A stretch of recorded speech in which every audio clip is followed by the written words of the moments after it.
Blog Talk Radio. Here we go.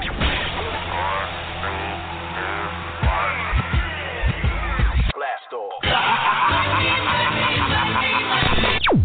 This is True Capitalist Radio. True Capitalist Radio. I am your host, the man they call Ghost. The badass of business. Give him capitalism or give him death. That's it. Period. Broadcasting from his Skyline office studios in beautiful downtown Austin, Texas. You sound fruitier than a box of Fruit Loops, for Christ's sake. And now, he'll take it from here. Your host, the prognosticator of prognosticators, the man they call Ghost.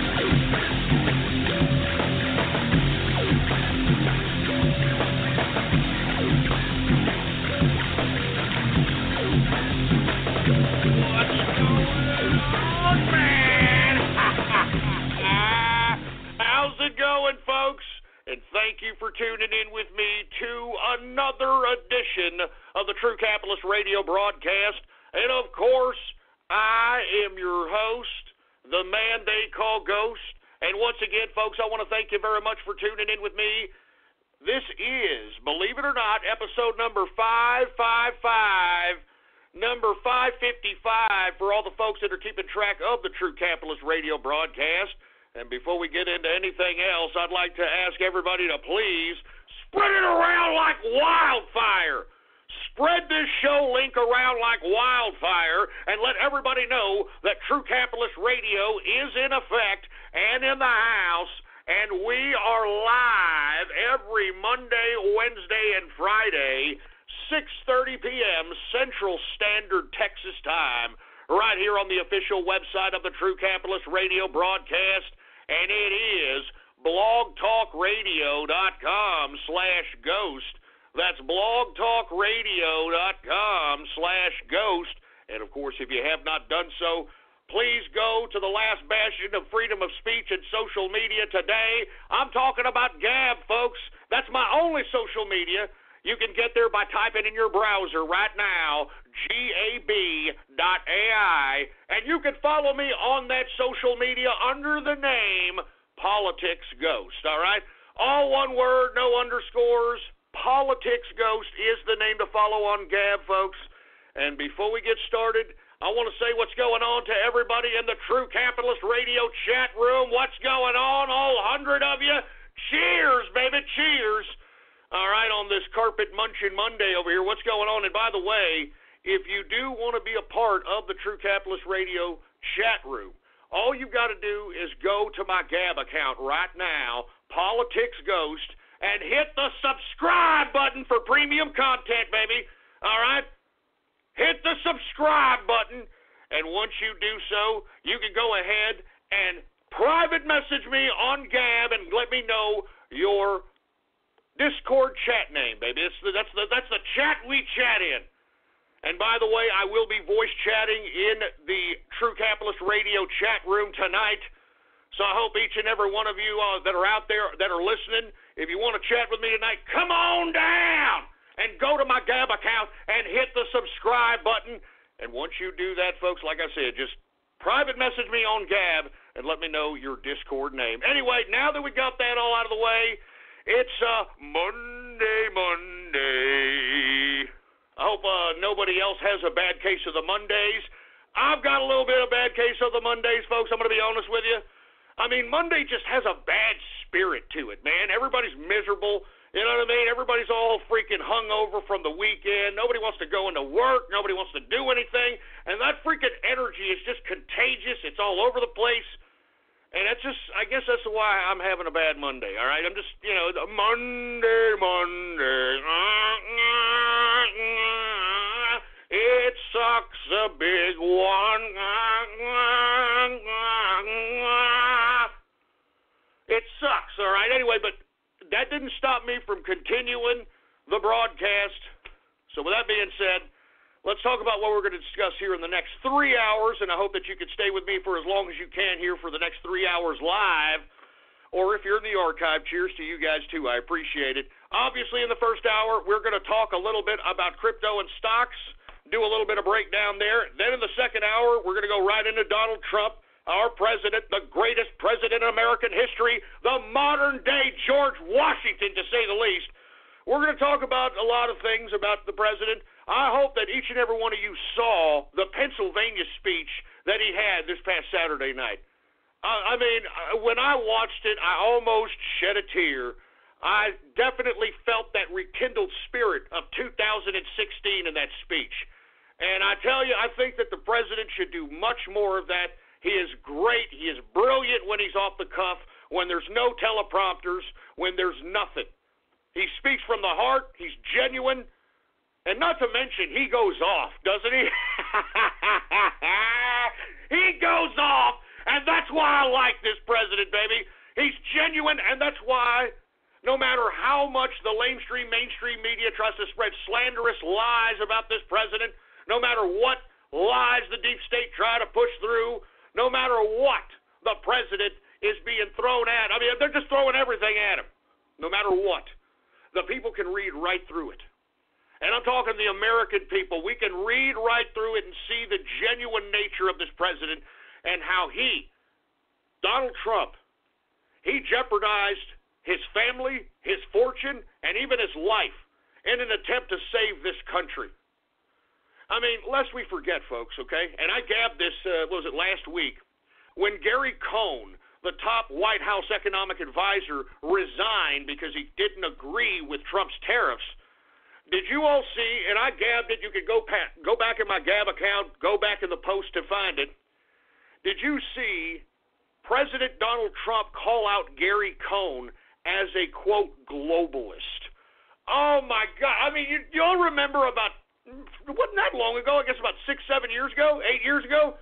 Anyone that said the word globalist, you were a goddamn conspiracy theorist.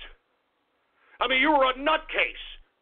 I mean, you weren't to be taken serious. Now we've got a president that not only is calling out globalism, but is acknowledging its very existence, which many of us who have been around for a good long time could literally see with our own eyes, for Christ's sake, man. It's like they live. Once you understand what is going on, not just here in America and that criminal goddamn city called Washington, D.C., but throughout the world, what they're trying to do is they're trying to centralize global power. And by God, these people that are not just here in America but throughout the world are becoming politically awake, and they're realizing what is happening right before their very eyes. And those of us that have any kind of dignity, any kind of respect for themselves, any kind of respect for freedom are demanding that we don't go that damn communist, socialist, centralized globalist path. We don't want it. By God, we don't want it. And thank God we got a president that is leading us away from that communist future. Because that's what it is, folks. That's what globalism is. Globalism is communism. Globalism is communism. They want to centralize everything on a global scale. And who's going to be the dictators of that, huh? I mean, they are attempting to consolidate nation states now. What do you think the European Union represents? And by God, I'm glad Donald Trump called out the goddamn European Union. You Euro-cuck bastards! Folks, the European Union was nothing more than an economic deal. It wasn't intended to become a super state. But you see, this is how communism all starts. And that's what the European Union is. It's a communist idea.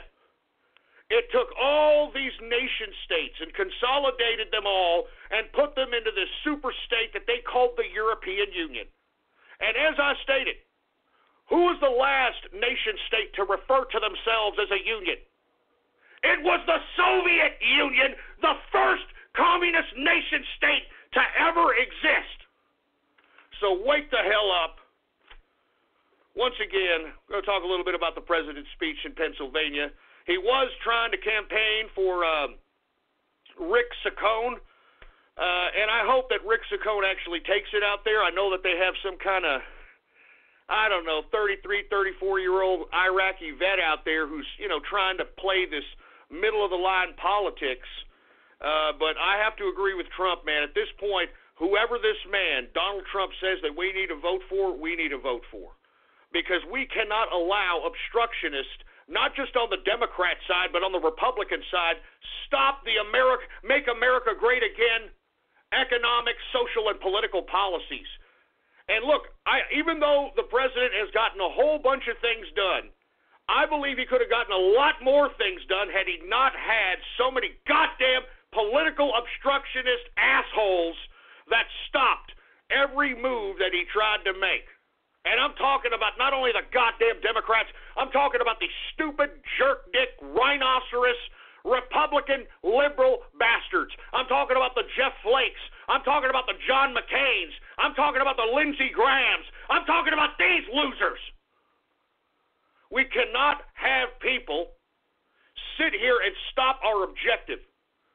We cannot have obstructionists, and that's why the 2018 election is so damn important, and that's why I hope, if you all saw that speech that was given by the president this past Saturday, I hope that inspired you to realize that we need to rekindle that spirit of 2016 once again. We need to rekindle that spirit and start once again resurrecting the meme wars, an all-out digital war in which we, the people, have an influential say on who's going to lead us and who doesn't. That's why the mainstream media doesn't like the internet, because they can't control it. They can't control the narrative. They can't manufacture news reports that masses amount of people are just going to take for face value. They can't do that any longer. And that's why those of us that are on the internet, we better not take it for granted. That's why you can do something while you're on the internet besides looking at pornographic material, playing video games, or watching cartoons. You can go out there, you can create some politically driven memes in an attempt to try to sway people. Conjure up that meme magic. Spread articles that contradict the narrative and the lies that the liberals are trying to shove down everybody's throats. It's imperative that we spread articles that expose the truth and not continue on with the narratives that are being manufactured by the mainstream media. This is serious. 2018 elections are serious. I hope that you're taking them serious. We still got time, folks. We still got time. That's why I'm saying, even if you're on the internet, you think that you are insignificant in this whole political game. You are not. You're a soldier. You're a meme soldier, a meme war soldier. So spread those articles that expose the lies that the left and the Democrats are trying to shove down the throats via their propaganda vehicles, the mainstream media. Get as many social media accounts as you possibly can.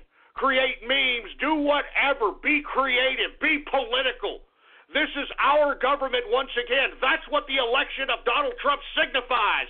The election of Donald Trump signifies that the people have taken control of the government. And what this whole conspiracy that's being unraveled about FISA court abuses, Russian dossiers, corruption at the highest level of the Department of Justice and the FBI, what it's exposing is that the deep state thought that it was truly in power and that it thought it could use the institutions of government to supersede the American people's will. And thank God we have the internet to expose these people, even though you've got the mainstream media pretending that this whole goddamn Robert Mueller special counsel crap is legitimate. Robert Mueller special counsel is a politicized, weaponized tool that needs to be stopped at this point. And oh yeah, by the way, I just gabbed this right before I came onto the goddamn broadcast. The GOP House Intelligence Committee is drafting a report completely exonerating Trump of any coordination with Russia. All right? There it is right there. GOP report, no coordination between Trump and Russia. So now that report's come out, and look, this is the House Intelligence Committee. They have seen every piece of evidence. They have called people to testify. They've done everything and then some, and there is no connection, is no coordination, is no collusion between Trump and Russia. So why is Robert Mueller continuing on trying to crawl up our president's asshole with a microscope, and he's still not finding a little small polyp? He isn't finding shit. Excuse my French. Robert Mueller either he needs to end this investigation where there is some small rumors out there in the Beltway that he is considering dropping the investigation. Now, I'm not trying to give people any kind of false hope here, but I do want to highlight that there is a rumor out here that he's considering it because, lo and behold, the GOP House Intelligence Committee has drafted a report basically exonerating Trump and any kind of Russia collusion. There is no Russia collusion with Trump or his administration. It's time to end the Robert Mueller special counsel. It's garbage. It's a politicized, weaponized tool from the deep state, from the characters that tried to conspire in an attempt to remove a duly elected president and Donald Trump, and everybody needs to understand that. Good God. I'm sorry I went off on that soliloquy, folks, but I'm sick and tired of my president being persecuted in some goddamn witch hunt. And lo and behold, all the evidence is pointing to the fact that Hillary Clinton, the Democrats, have more collusion going on with Russia than Trump could ever have. It was Hillary Clinton that admitted that she paid for the Russian dossier. How much more collusion do you need than that? I mean, Christopher Steele, the guy who supposedly comprised this ridiculous false dossier, even he admitted that he utilized Russian operatives within the borders of Russia in an attempt to compile this information. And it was Glenn Simpson, the guy who is the owner or the proprietor of Fusion GPS, which is the company that hired Christopher Steele to compile this dossier. Even he, Glenn Simpson, has said people have died in the making of this dossier. Now, the reason I say that, folks, is because they've had a recent toxic gas poisoning of an ex-Russian spy. I don't know if y'all heard about this, but there was a Russian spy that was living in the United Kingdom that opened up some kind of a letter with some substance that literally has paralyzed and put in a coma this man and his daughter. Now, according to reports, this is typical Russian-style assassination of its ex-operatives. But I'm going to tell you something, folks, and I'll do a whole report on this in the near future, but my investigation has led us to the fact that this guy, this Russian operative that's been assassinated, or I'm not sure if he's dead yet. I know he's on, some kind of machine and he's paralyzed. I mean, it's a toxic nerve agent that was delivered via a letter. Classic Russian-style assassination. This man was tied to the Russian dossier. Yeah, I'm not joking around. So all I'm stating is this. Now people are dying for a dossier that was colluded with Russia, that was paid for by Hillary Clinton. Hillary Clinton admitted it. Where is the goddamn case? Where's the special counsel? Where's the prosecution? Where? The collusion's there. It's admitted. What are you doing, Mueller? I mean, Mueller's actions just prove that he is a politically biased asshole that is a deep state cover man, and he needs to be stopped. Anyway, let me continue going, all right? I also wanted to talk a little bit about how the president, even though he had that round table in the White House and suggested that we raise the age to buy guns to 21, and even though he suggested that maybe we need to take away guns from people that are a little nuts before the police, whatever, actions speak louder than words. And you see, that's what a lot of you idiots in America today don't understand. You morons think that what people tell you is worth something. And that's the biggest problem of America today, because people can say anything to you. And that's the strategy that Donald Trump uses in his deals, whether it's domestic, economic, foreign policy. He uses a lot of words and says a lot of things, but when you look at the actions by this man, it speaks louder than the words that he says. And you know what the media is trying to do now? They're trying to say, well, we don't know what Trump it is, and he says this one time, and then he says this another time, and well, what did he do? What did he eventually do, you nimrods? Because that's more important than what he says. Well, he's now, instead of raising the age of rifle purchases and instead of, doing any hardcore regulation, what's the president going to do? He's just going to go ahead and order that teachers and administrators carry guns in school, just in case we have another nutcase that comes in and decides that he wants to go and, go ape shit on his fellow peers or students or whatever. All right? Exactly what he suggested to begin with. He didn't say that, we're going to raise the age. He didn't do anything other than we're going to need to have people armed on campus. We need more armed people on campus. Simple as that. And he may or may not put a ban on bump stocks. And let's be honest, all right? Bump stocks are a joke.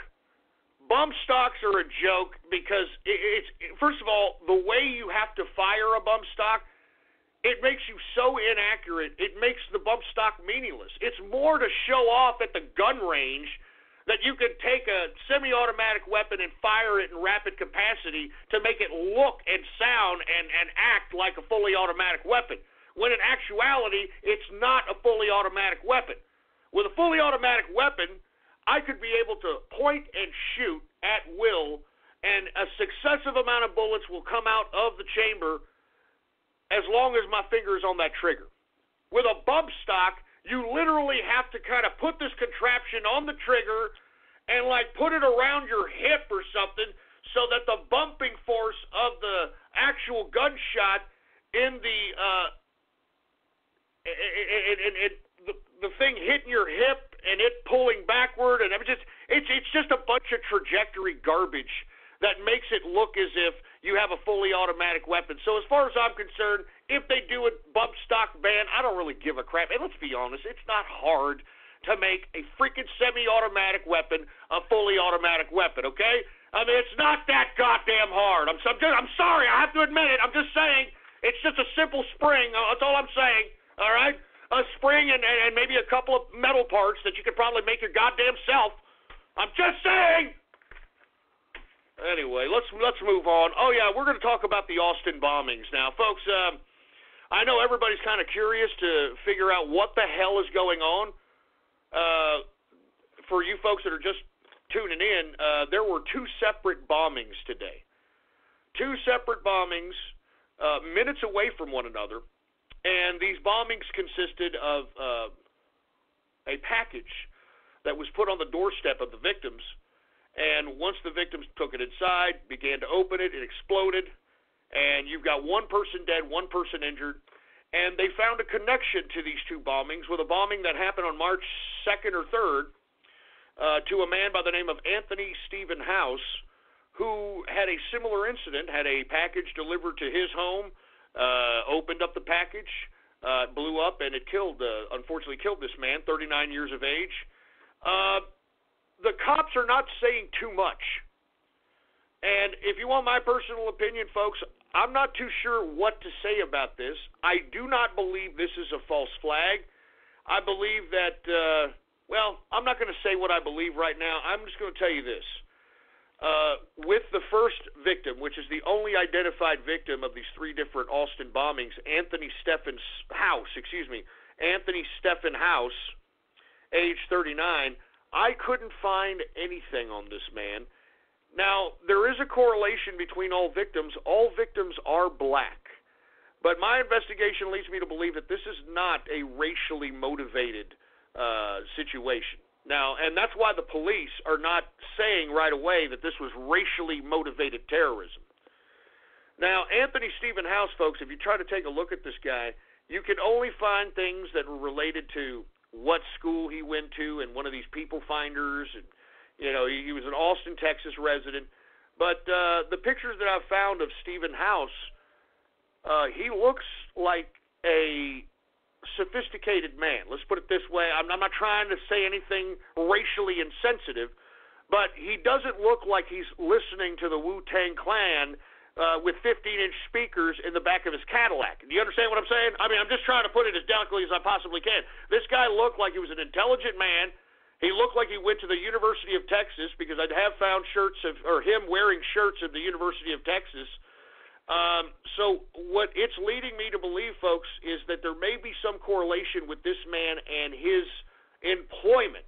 Now, I haven't been able to find where this guy has been employed, and if you guys are out there, 4chan, Poll, 8chan, any of you guys out there, if you look up this guy, try to find out where he worked, I think that this would put a little bit more of a spotlight on what the motive is on this potential bomber.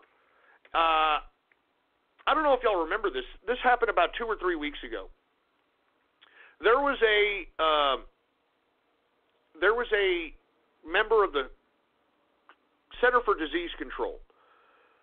A member for the Center of Disease Control said that he wasn't feeling well, and he went home sick, and he's never been seen since. They went to his house. They found everything, all his possessions, wallet, everything there. He just vanished. Now, this member of the CDC, the Center of Disease Control, that went home sick and has not been seen since, was also black. So I don't know if this is all correlated here, but you got to take things into consideration. So that's why where Anthony Stephen House, age 39, out of Austin, Texas, what he did for a living is very important on why this man was targeted, and we'd like to know the identities of the 2 separate bombing victims as well, so that would enable us to be able to figure out a correlation between them all. I do not believe this is racially motivated. That's all I'm saying. I don't want to allude to anything. I just think people need to kind of put 2 and 2 together and enlighten themselves on certain facts. I'm not telling anybody to believe anything, but it's very suspicious. And not to mention, these bombs seem very sophisticated. This is not some 2-bit idiot who's doing something in his mom's basement out here. I mean, these types of bombs, we haven't seen these types of bombs since Ted Kaczynski. Ted Kaczynski was the Unabomber. We haven't seen these types of bombs since then on a calculated scale to this capacity. So anyway, we're going to talk a little bit about that. We're also going to talk a little bit about March 14th. Guess what's happening on March 14th, folks? A nationwide student walkout for gun control. Oh, that's right, folks. That's right. You're going to have a massive walkout. All these little brats out here from middle school to high school, maybe even get some of the brats from elementary school to get up out of class and just walk outside, walk around like a bunch of butt monkeys out there, not knowing why or what the hell they're doing it for. I mean, they're not even knowing that by going outside. And look, I'm gonna make a big rant about this. I don't want to get too depth into this, but I'm going to say this, all right? If they go outside, they are literally begging to have one of their Bill of Rights stripped from them. And that's the Second Amendment. I mean, they're begging for their own enslavement without them even knowing about it. And to be honest with you folks, I'll say it later, but this is why we shouldn't take anybody under the age of 21 seriously, ever. We should never take anyone under the age of 21 seriously, unless they're 18, 19, or 20 years old that served our military. All right? If you're an 18, 19, 20-year-old person that served our military, I'd buy you a beer, all right? I'd buy you a beer. But if you have not served our military, all right, and you're under the age of 21, the probability of you being a complete idiot is so high in this modern Western civilization that it's not worth taking the chance anymore. You understand? It's not even worth taking the chance. Anyway, I also want to talk a little bit about culture, the culture wars, and capitalism, and how capitalism at this point in time needs to utilize the culture to perpetuate capitalism. Because the left thinks they dominate the culture. They think they dominate creativity because who's the one propagating these ideas. Hollywood, the intelligentsia, all these stupid professors all over these damn universities. All right, the public education system. All right, I mean, the people that are writing music, for Christ's sake.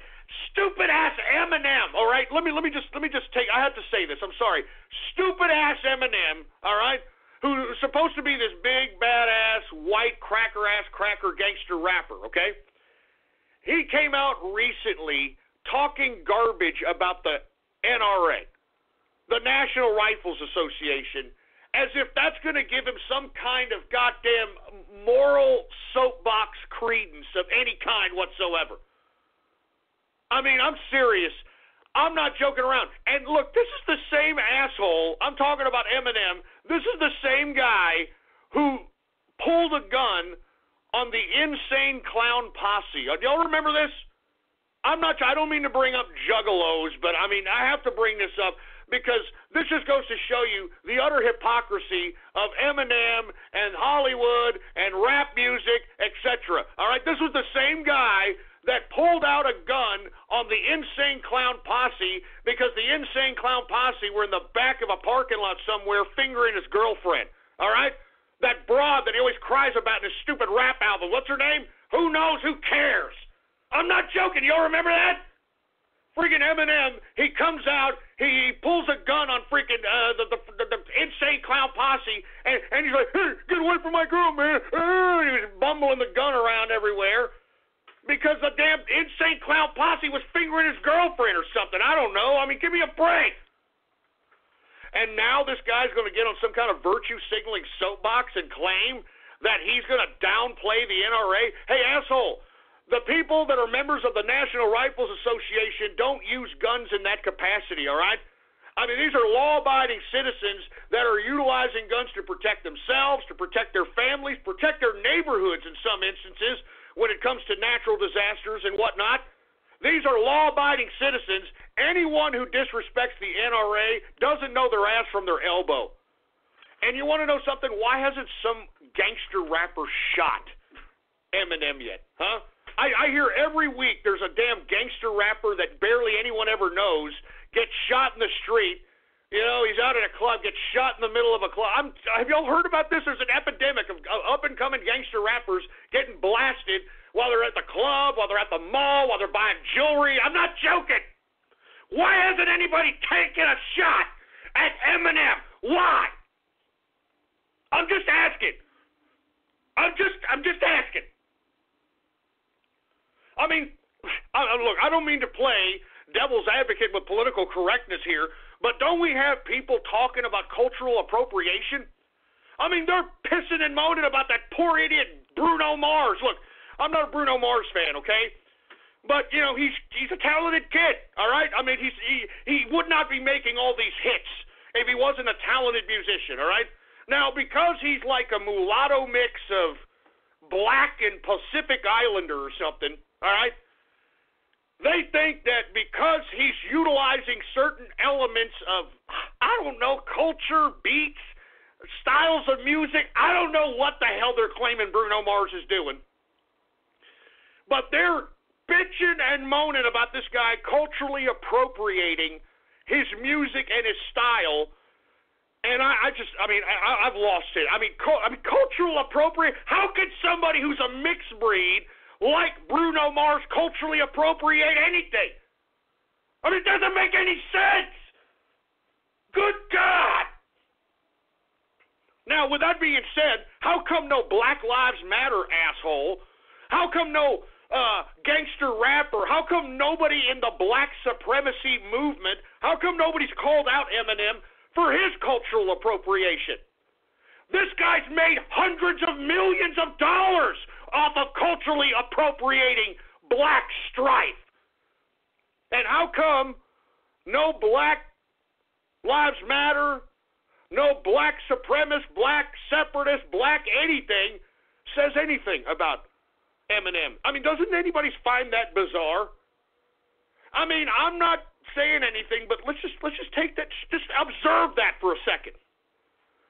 I mean, it seems as if that Eminem has this black pass. Why does Eminem get a black pass? How come they don't give Macklemore a freaking black pass? What, because he's gay?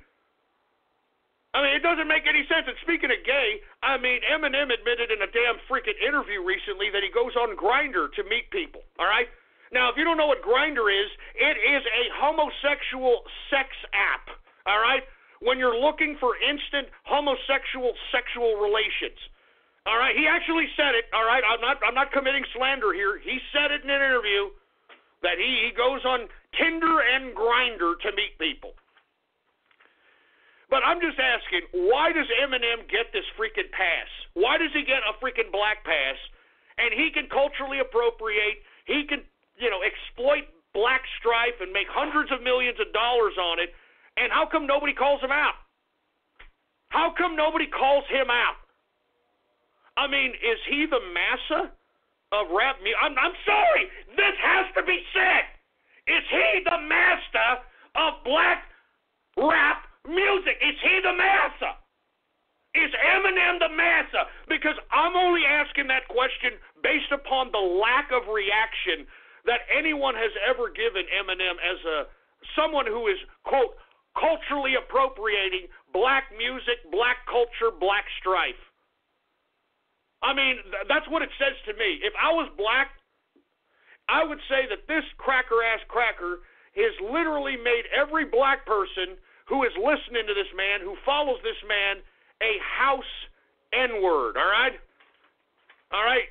You the house N-word. You the house N-word. That's what you are.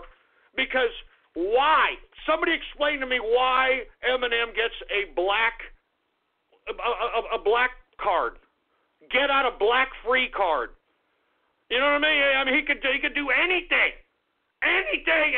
No, he gets a get out of black free card, for Christ's sake. Look, I don't mean to going off on Eminem here, but this has to be said. I'm sick of this guy. He's talking against my president, and he needs to be put down to size, and I'm sick of this idiot. I'm sick of him. I swear to God, if I saw him, I would, one-on-one, Eminem, one-on-one, I'd whoop your goddamn ass. I'd break the plastic you got on your face now, you plastic surgery-ridden whore. You understand that? You're fake. You're a phony.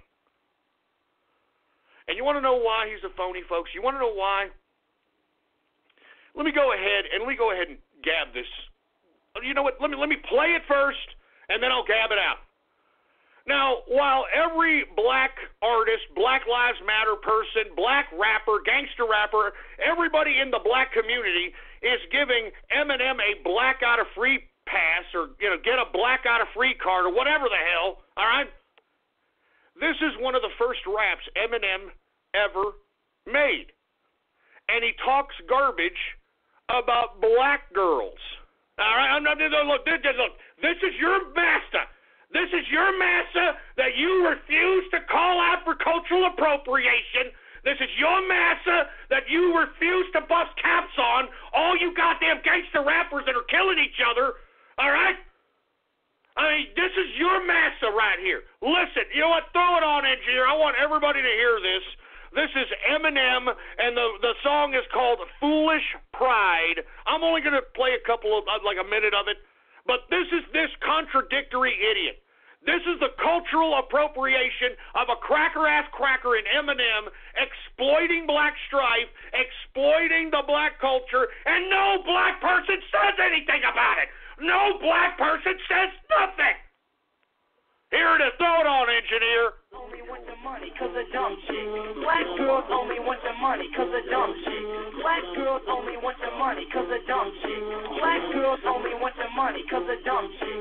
Black girls only want your money cause of dumb shit. Oh, foolish pride. Oh, oh, oh, oh, foolish pride. Oh, oh, oh, oh, foolish pride. Oh, oh, oh, oh, foolish pride. Well, foolish pride has a lot of things to say. You got foolish pride like you got tooth decay. But tooth decay is another problem. So let's take this foolish pride problem and solve it now. When I talk about foolish pride, I mean blacks and whites taking different sides. When blacks and whites take different sides, unity never happens and we will subside. We will subside and nature will release. And everything will just crush that piece. But when we crush that piece, you see we start hating. want my sister, just like I'm a mister. I seen a black girlfriend and I kissed her. I placed it on her cheek, and she didn't come back till next week. Now it was next week, and she was back again, wanting to kiss a white kid. So she was my girlfriend. We started going out, but that's okay, because we were black and white. Blacks and whites sometimes mix, but black girls only want the money, cause they're dumb chicks. So I'ma say like this, don't date a black girl, take it as a tip. If you want, but if you don't, I'ma tell you like this, I surely won't. Never date a black girl, because blacks only want your money, and that shit ain't funny. So I'ma say, look honey, now, there it is right there. He's dissing your black Nubian queens there, black folks. All right? He is dissing that. And if y'all look, I'm not posting that. I'm not giving him any more plug. If you want to look it up, Google or YouTube search Eminem Foolish Pride. All right? It's one of his first raps. He is making fun of your black Nubian princesses, baby. And where are the black people calling out Eminem? Where are the black folks calling this son of a bitch out? Where's Black Lives Matter? Where's that fruity power bottom D. Ray McKesson and protesting this stupid cracker? Give me a break. Anyway, look, I didn't mean to go off on that tirade, folks, but Jesus Christ, I'm sick and tired of the hypocrisy of you goddamn liberal pieces of garbage, and especially this Eminem. I said this before, and I will say it again. I would love to find Eminem out in these Texas streets, and I would beat the living bejesus out of this son of a bitch and leave him in a puddle of his own goddamn blood and piss, and I would stay there. I'd stay there until the cops came, and I'd be glad to commit the crime and do the time. And I said this before, and I'll say it again. Once I get arrested for beating Eminem's ass, you know, the freaking black people in the damn jail are going to treat me like I'm a freaking sultan, man. They're going to hoist me on their shoulders, for Christ's sake, for kicking the crap out of a goddamn cracker-ass cracker culturally appropriating black stripe. They're going to hoist me on their shoulder, for Christ's sake. I will be known as Mr. Black People in the damn jail. Do you understand that? I will be known as Mr. Black People. Good God. Anyway, look, I'm sorry. Let's move on. We're running out of goddamn time. But I had to say it. I had to say it. Anyway, if we have any more freaking time in the third hour, we're going to talk about how the mainstream media is criticizing the president for too much diplomacy with North Korea. Oh, Jesus Christ. For Christ. Damn it. You got to be kidding me. Too much diplomacy? I mean, that's all Obama did, you morons, during his whole tenure. Do y'all remember Obama's apology tour? He tried to say that was diplomacy, for Christ's sake. I mean, that's what you liberals did. Give me the mic. Don't you understand that? That's what you liberals did.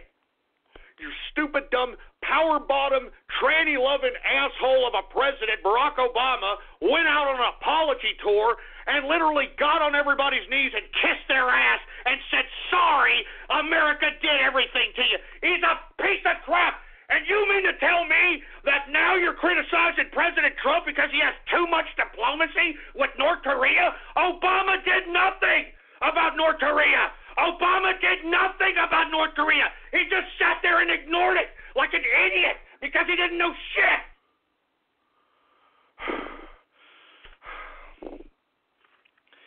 Anyway, look, I just can't believe that. It just pisses me off.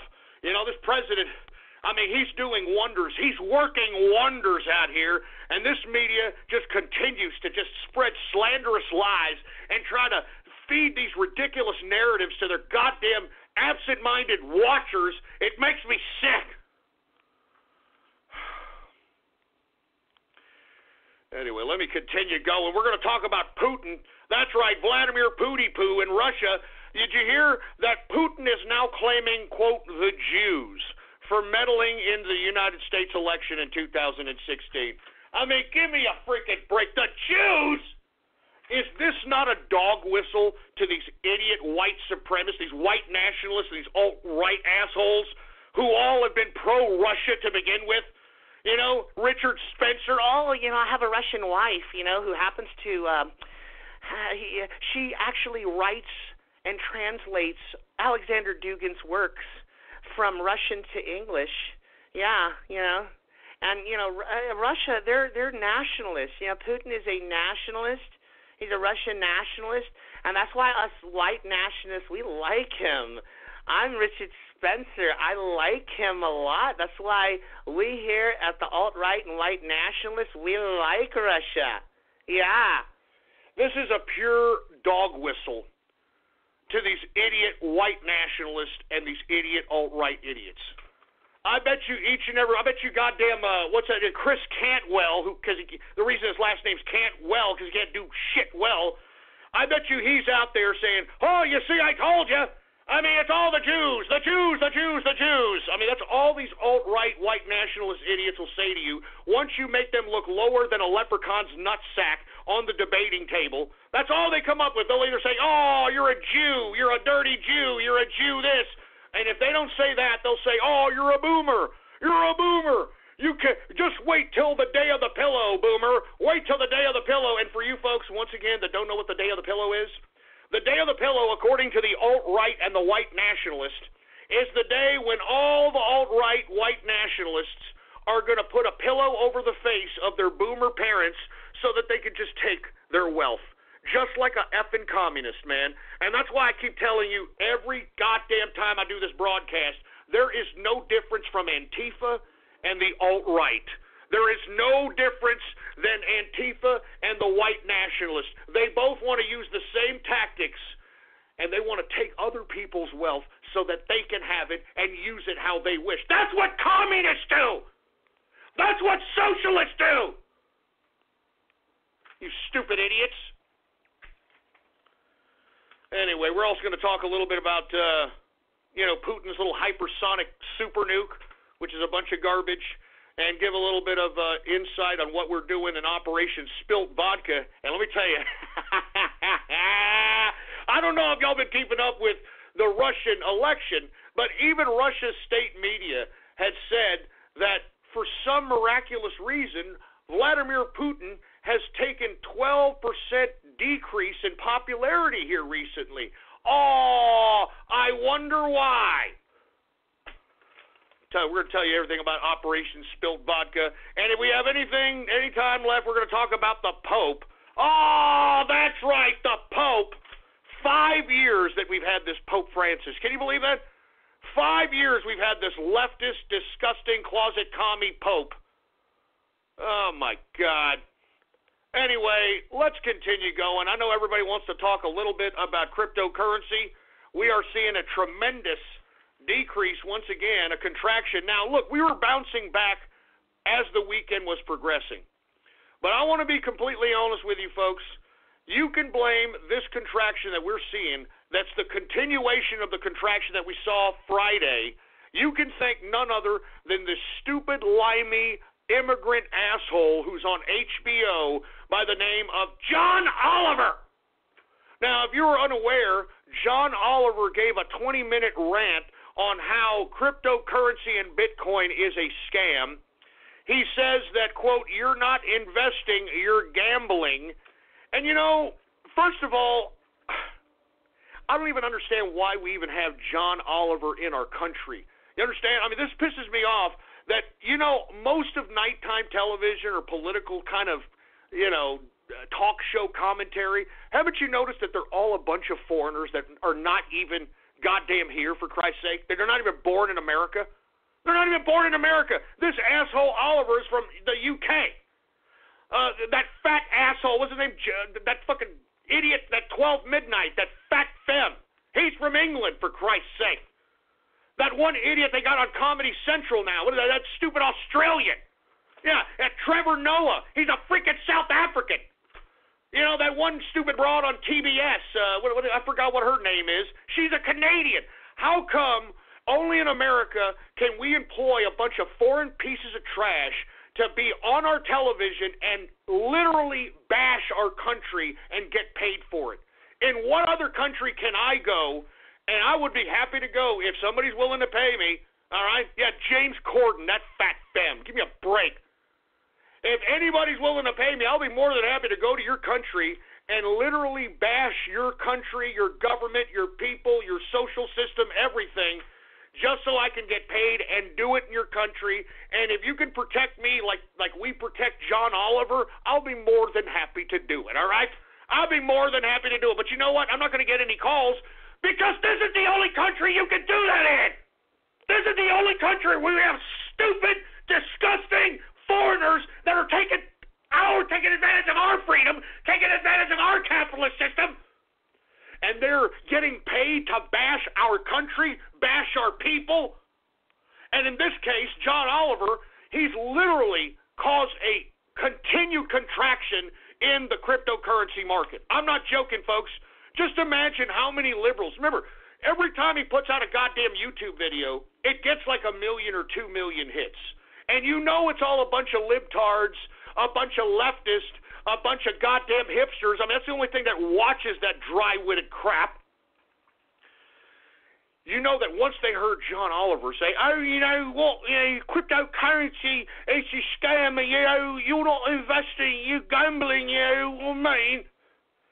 How many hipsters, how many leftists, how many liberals heard that and said, well, I better take out my crypto. He's got a point. It may be a scam. I better take it out. I better cash out. I better go put it in something else. Maybe I should buy another Subaru. I have no idea. I mean, give me a break, man.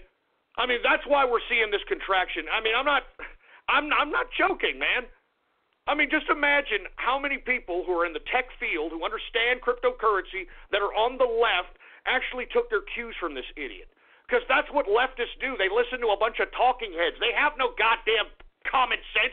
They have no individual thought, independent thought. They're idiots. They're told what to do, they do it. Anyway, with that being said, folks, that is the contributing factor on why we're continuing to see this damn cryptocurrency contraction.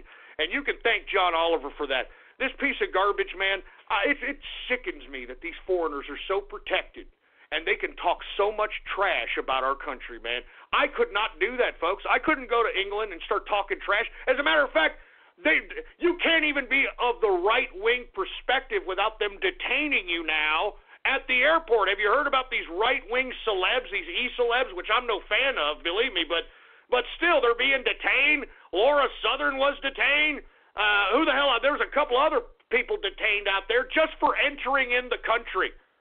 And here we have John Oliver, some limey freaking snaggletooth bastard, can sit here and not only come into our country, but talk garbage about our country, bash our country, bash our people, and get paid for it, for Christ's sake? Wake up! You idiots that listen to this idiot, you're anti-American trash. Why don't you get out of here? Why don't you go to the UK, for Christ's sake? Get out! If you all hate this country so much, then get the hell out! Get out of my country! Get out! And take these stupid talking head foreigners with you! Anyway, with that being said, folks, we were obviously starting to bounce back this weekend, and we contracted right after this limey put out this stupid, dumb diatribe on cryptocurrency. So with that being said, the current market capitalization, folks, is $373 billion market capitalization. Now, I'm not giving anybody false hope. I did see it as low as about $365 today, so hopefully this means we're starting to bounce back. Because whenever anybody sees any kind of a pullback like this, even though everybody's going out, you've got investors saying, ding, it's time for me to go in. Cheap prices, everything's on sale. So, in my suggestion, if you have any liquidity, right now is the time. Every goddamn thing is on sale. Everything is on sale. But if you were expecting profits here after the weekend, you can thank Jamie Oliver for it. Let me tell you, that's another son of a bitch I wouldn't mind, giving him a nice freaking kick to the balls if he even has them. I mean, I'd like a ball check. He probably sits when he pees. He probably has. Never mind. Anyway, let's get to Bitcoin. All right, BTC. Current market cap for BTC is $155 billion market cap.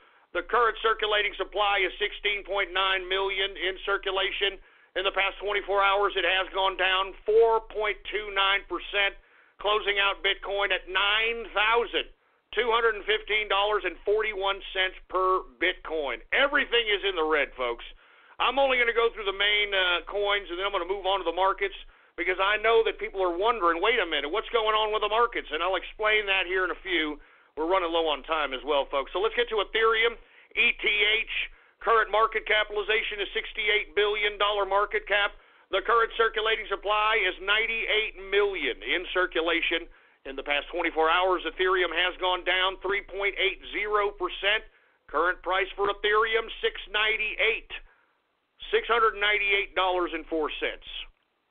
Let's go ahead and get to Bitcoin Cash, symbol BCH. Current market capitalization is $17 billion market cap. The current circulating supply is 17 million in circulation. In the past 24 hours, Bitcoin Cash has gone down 7.35%, closing out Bitcoin Cash at $1,055.66 per Bitcoin Cash. Let's get to Litecoin, symbol LTC. Current market capitalization is $9 billion market cap. The current circulating supply is 55 million in circulation. In the past 24 hours, Litecoin has gone down 5.51%. Current price for Litecoin, $179.01 per Litecoin. Let's get to Monero, symbol XMR. Current market cap for Monero is $4.1 billion market cap. The current circulating supply is 15.8 million in circulation. In the past 24 hours, Monero has gone down 8.29%. Current price for Monero, $259.25 per Monero. Let's get to Dash, D-A-S-H. Man, Dash is on sale. It's on sale. It's on sale. Current market cap is $3.9 billion in market capitalization. The current circulating supply is 7.9 million in circulation. In the past 24 hours, Dash has gone down 6.47%. Current price for Dash, D-A-S-H, $498.87 per Dash. And I'm gonna close out with Quantum here, because man, we're almost running out of time, for Christ's sake. Quantum is on major sale right now. Airdrops galore for this one this year. So just FYI, QTUM is the symbol. Current market cap is $1.3 billion market cap. The current circulating supply is 73 million in circulation. In the past 24 hours, it has slid with the rest of them 6.62%. Current price for QTUM, a very, very cheap $18.43 per QTUM. And we're going to go ahead and leave it at that, because I want to get through these damn markets, and then I want to get through the crux of the show, because we've got a lot of things to talk about on this Monday. Let's go ahead and talk stocks, shall we, folks? Now, people are wondering, hey, this is supposed to be a bullish market. We see all kinds of positive news going on. Why are we seeing a contraction today? We're seeing a contraction today, folks, is because we got inflation fears. And on top of inflation fears, tomorrow we are going to be having another bond sale. The United States Treasury will sell $21 billion in 10-year notes, $13 billion in 30-year bonds, and $28 billion of 3-year notes. This is the most bonds on sale since 2014, and the market is anticipating a lack of enthusiasm when it comes to the investment community wanting to invest in any of these treasuries or bonds, okay? So as I stated the last time we saw a contraction in the stock market, because we're not going to have too many buyers of this tremendous amount of bonds, that's a lot of money that we're having to sell off here, all right? $21 billion in 10-year notes, $13 billion in 30-year bonds, $28 billion in 3-year notes. That's a lot of money. And because there's not going to be anybody, or there'll be people, but there's not going to be as many people that we want so we can make a full sale of these treasuries. So what the Treasury Department is going to have to do, they're going to have to raise interest on these yields of these bonds and notes. And by doing that, that kind of hurts because that means we're going to be paying more interest as opposed to the principal. So with that being said, that's what everyone was reacting to today in the stock market, all right? Anyway, we are now in the second hour of the True Capitalist Radio broadcast. And, of course, I am your host, the man they call Ghost. And once again, folks, I want to thank everybody for tuning in with me. Before we get started on anything else, I'd like to remind everybody to please spread this show link around like wildfire and let everybody know that True Capitalist Radio is in effect and in the house. And we are live every Monday, Wednesday, and Friday, 6:30 p.m. Central Standard Time, right here on the official website of the True Capitalist Radio broadcast. And it is blogtalkradio.com/ghost. That's blogtalkradio.com/ghost. And if you have not done so, please follow me on the last bastion of freedom of speech in social media today. And I'm talking about Gab, folks. All right, I'm talking about Gab. All right. Now, for you folks that are unaware of Gab, it is a freedom of speech social media platform, and I encourage everybody who's listening to me to get a goddamn account there. It's free, and you can type in your browser and get there by typing in gab.ai, and you can follow me on there. Follow me under the name Politics Ghost, all right? All one word, no underscores. Politics Ghost is the name to follow. And, of course, one more time, I want to say what's going on to the True Capitalist Radio chat room. If you want to be a part of the True Capitalist Radio chat room, folks, go to my Gab right now. Look at my Gab. Check out my Gab. And hit that subscribe button for premium content. And once you do, hit me up with a Gab private message. You can private message me on Gab once you do it and let me know your Discord chat name. And I will give you an exclusive invitation to the True Capitalist Radio chat room. And by the way, I will be in here tonight. I will be in the voice chat room tonight, kicking back, probably be drinking, doing some internet tomfoolery, whatever. We're going to be doing some fun stuff, and I'm looking forward to it, to be honest with you. So if you want to join the True Capitalist Radio chat room, it's as simple as going to my Gab right now, hitting the subscribe button for premium content, and then messaging me on Gab, private message, your Discord name, and I will send you a Discord invitation to the True Capitalist Radio chat room. With that being said, let's continue on with stocks, folks. Hopefully you'll understand that, it's a lot of bonds, it's a lot of treasury notes being sold, and there's not going to be that many people that want to purchase them, and that's really what's causing the downturn in the market at this point in time, and a little bit of inflation fears. But I think the inflation fears may be overstated. We got a tight job market at this point in time. People are making money. You got investments in America. You've got growth beyond belief. So I think the inflation fears is a little bit overstated, but I definitely am concerned about the increased interest yields that the U.S. Treasury is going to have to be putting on these notes that they're going to be selling tomorrow. So with that being said, let's go ahead and get to the Dow Jones Industrial. It is down today 157.13 points, a percentage decrease of 0.62%, closing out the Dow at 25,178.61 points for the Dow Jones Industrial. The S&P is also down slightly, 3.55%. 3.55 points, a percentage decrease of 0.13%, my apologies, closing out the S&P at 2,783.02 points for the S&P 500. We've got the NASDAQ. It's up miraculously, and that's because we have a lot of positivity, kind of a little bit on the range of the 90s tech bubble-ish when it comes to the tech aspect of the NASDAQ. NASDAQ is up 27.51 points, a percentage increase of 0.36%, closing out the NASDAQ at 7,588.32 points for the NASDAQ composite. Let's go ahead and get to some commodities, and let's run down through these here. And once again, what did I tell you about your gas bill? It's going to go up and up and up. All right, let's get to energy. Even though everything's going up, we're starting to see a slight decline. And I think that slight decline has everything to do with what I suggested in the beginning of this particular rant on stocks and so forth. Let's go ahead and get to energy. WTI sweet crude is down 7 cents today, a percentage decrease of 0.11%, closing out WTI at $61.29 per barrel of WTI sweet crude. We've got Brent crude also down 4 cents, a percentage decrease of 0.06%, closing out Brent crude at $64.91 per barrel of Brent crude oil.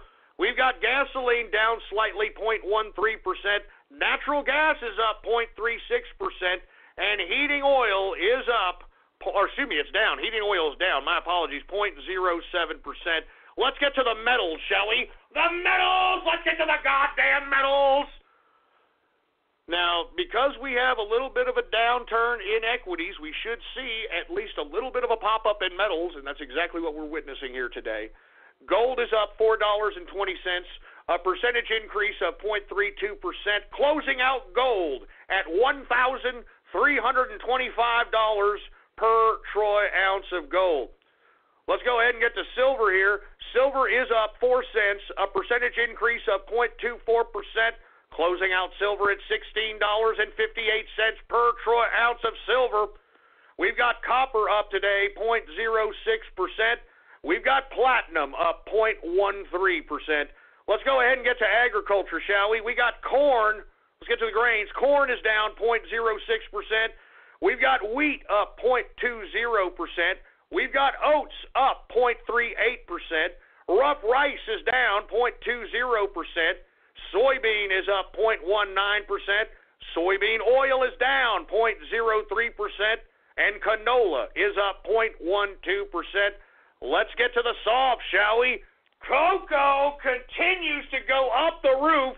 Once again, cocoa is the base for chocolate. It is up today, 3.29% increase on the day. Let's go ahead and get to coffee. Hey, dude, just don't talk to me. Don't talk to me unless I have my coffee, dude. Shut up, you hipster fruit. Anyway, coffee is down 0.58%. Sugar is up 0.70%. Orange juice is down 1.10%. Cotton is down 1.47%. Or Jesus Christ, 1.47%. Good God! Tongue twisted, for Christ's sake. Good God, I need a drink. That's what I need. I need a drink. I'm going to drink after the markets, all right? I have to do it. I'm sorry. I have to do it. Anyway, lumber is up 0.62%. We've got rubber up 0.16%. Ethanol is up 0.13%. Let's get to livestock, shall we? Live cattle is down 0.90%. Cattle feeder is down 0.40%. And lean hog, folks. And before I get to lean hog price, I want to remind everybody, if you ever see anyone in any shopping center, in any shopping mall, in any grocery store, these fat jelly-ass bastards rolling around in a hover round, all you got to do, you don't have to confront them, you don't have to say anything, just walk by them and say, Hambo. As simple as that. They'll get the hint. They'll get the hint. Hambo. They'll get the goddamn hint, for Christ's sake. Good God. Anyway, lean hogs, folks, is down 0.80%. And that, my friends, is the market for your ass. And hey, look, hey, you assholes in the chat room, shut up. Stop giving me they're giving me freaking WebMD snapshots of what alcoholism is. What is this? All right, I'll read it. Alcoholism, all right? Usually self-diagnosable. Symptoms include repeated alcohol consumption despite related legal and health issues. Those with alcoholism may begin each day with a drink, which I don't do, feel guilty about their drinking, I don't feel guilty about my drinking, and have a desire to cut down on the amount of drinking. Well, I do have a desire to cut down, but, you know, who's looking? People may experience, throughout their whole body, they may experience blackout, dizziness, shakiness, craving, or sweating. Just shut up. I know what y'all are thinking. I know what y'all are thinking right now. Shut up. Behavioral experiences, aggression, agitation, compulsive behavior, self-destructive behavior, or lack of restraint. Shut up! That's not me! Shut up! Moods I may experience, or excuse me, alcohol. Shut up! God!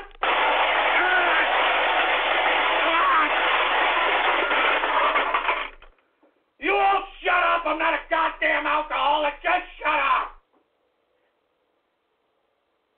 Just shut up! Good God! Just shut up! All of you! Look at they're laughing!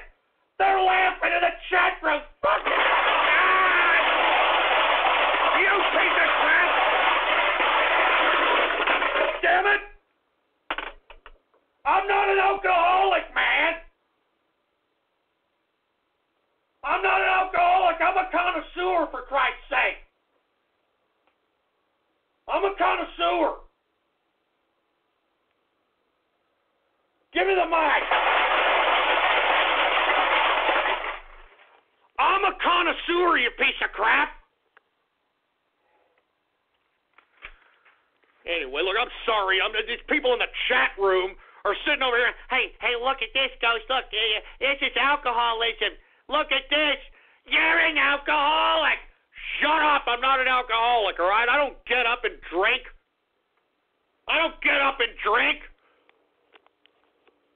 All right? I wait till like after about 6:30 or something at night when I drink, all right, boy? What are you talking about? I'm a connoisseur, boy. If I was some kind of a goddamn alcoholic, I'd be drinking rot gut garbage. I drink nothing but the best, boy. I drink nothing but the best, and I guarantee you, if I couldn't buy the best, I would not be drinking. So with that being said, since I got these assholes in the damn chat room talking garbage, flapping their fat Cheeto-stained fingers on the keyboards, talking garbage about me, before I get to the goddamn chat room shout-outs and Gab shout-outs, I might as well go ahead and continue. Hey, all of you on Gab, shut up! Shut up on Gab with your stupid alcoholic memes and your stupid drinking memes. Shut up. Nobody asked you, idiots. Nobody asked you. Shut up, Gab. Before we get on with all this garbage, I think it's about that time. I think it's about that time for more beer, for Christ's sake. More beer. Jesus Christ. Goddamn right. You're goddamn right, for Christ's sake, man. Give me a goddamn bottle opener, for Christ's sake. We got bottles, man. We got bottles over here. We're popping bottles. We're popping bottles out here, for Christ's sake. And let me tell you, I'm drinking some of these German beers while we still can before these Euro cucks out there in the European Union decide that they're going to throw some tariff. You know what I'm saying? I mean, give me a break. So with that being said, now that I've got some beer poured here, let me let that freaking foam go down. And I guess it's that time for chat room shout-outs at this point in time, all right? It's chat room shout-outs. And before we get to chat room shout-outs, folks, I would like everybody in the chat room, and I hate doing this. I hate doing this because everybody in here just thinks that this is an open season time for you to act like a goddamn tard. And I really don't appreciate it. So, with that being said, all the people that are in the chat room, let's get on voice chat and let the world hear everybody who's on voice chat right here now. Hey, engineer, throw them on the microphone and let everybody in the damn chat room say something.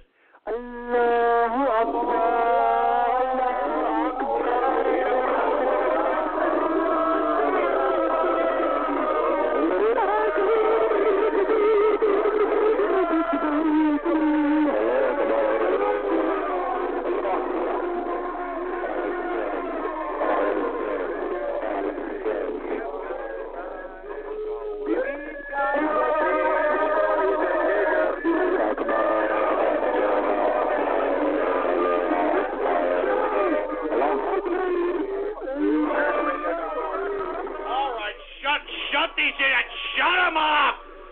Shut them the hell up, for Christ's sake. Good God. And look, I promise you, I mean, there are some intelligent people in the True Capitalist Radio chat room. These are not all tards, all right?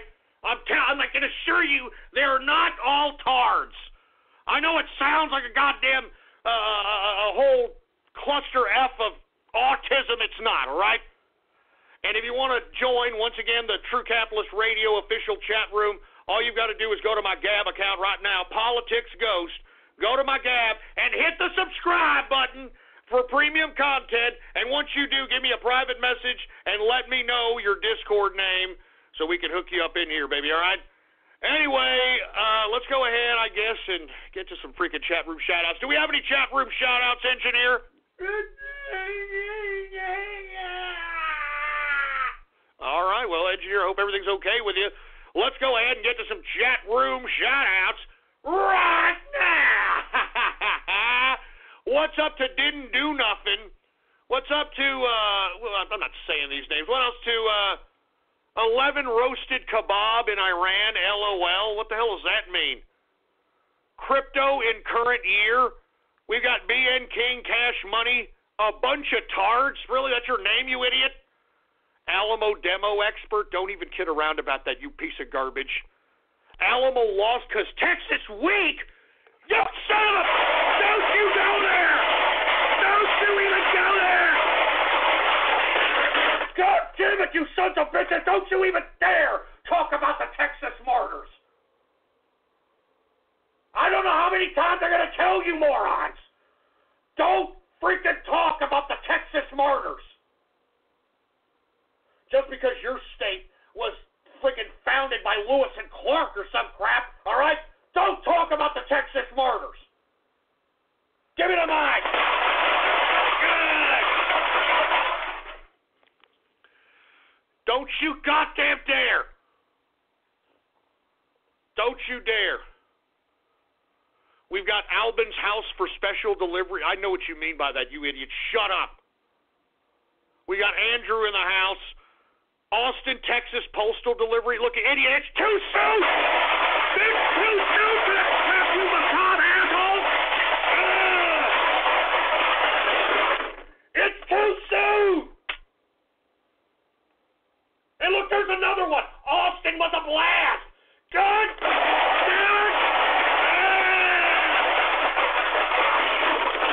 Look, you sons of bitches, I'll end the broadcast if you're going to be doing this crap. That's too soon, you macabre assholes! Too soon! Give me the mic!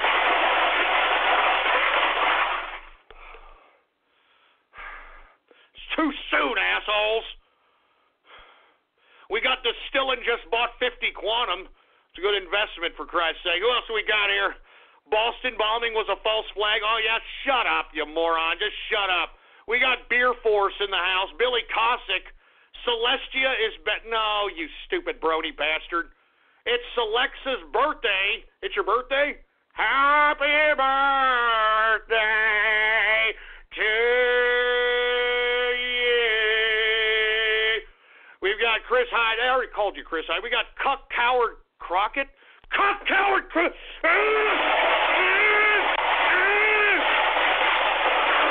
Look, anyone else talks about the Texas martyrs, I'm ending chat room shoutouts. You idiots in the chat room of all people should know better than that. You should know better than that. You sacks of crap should know better than that, you piece of garbage.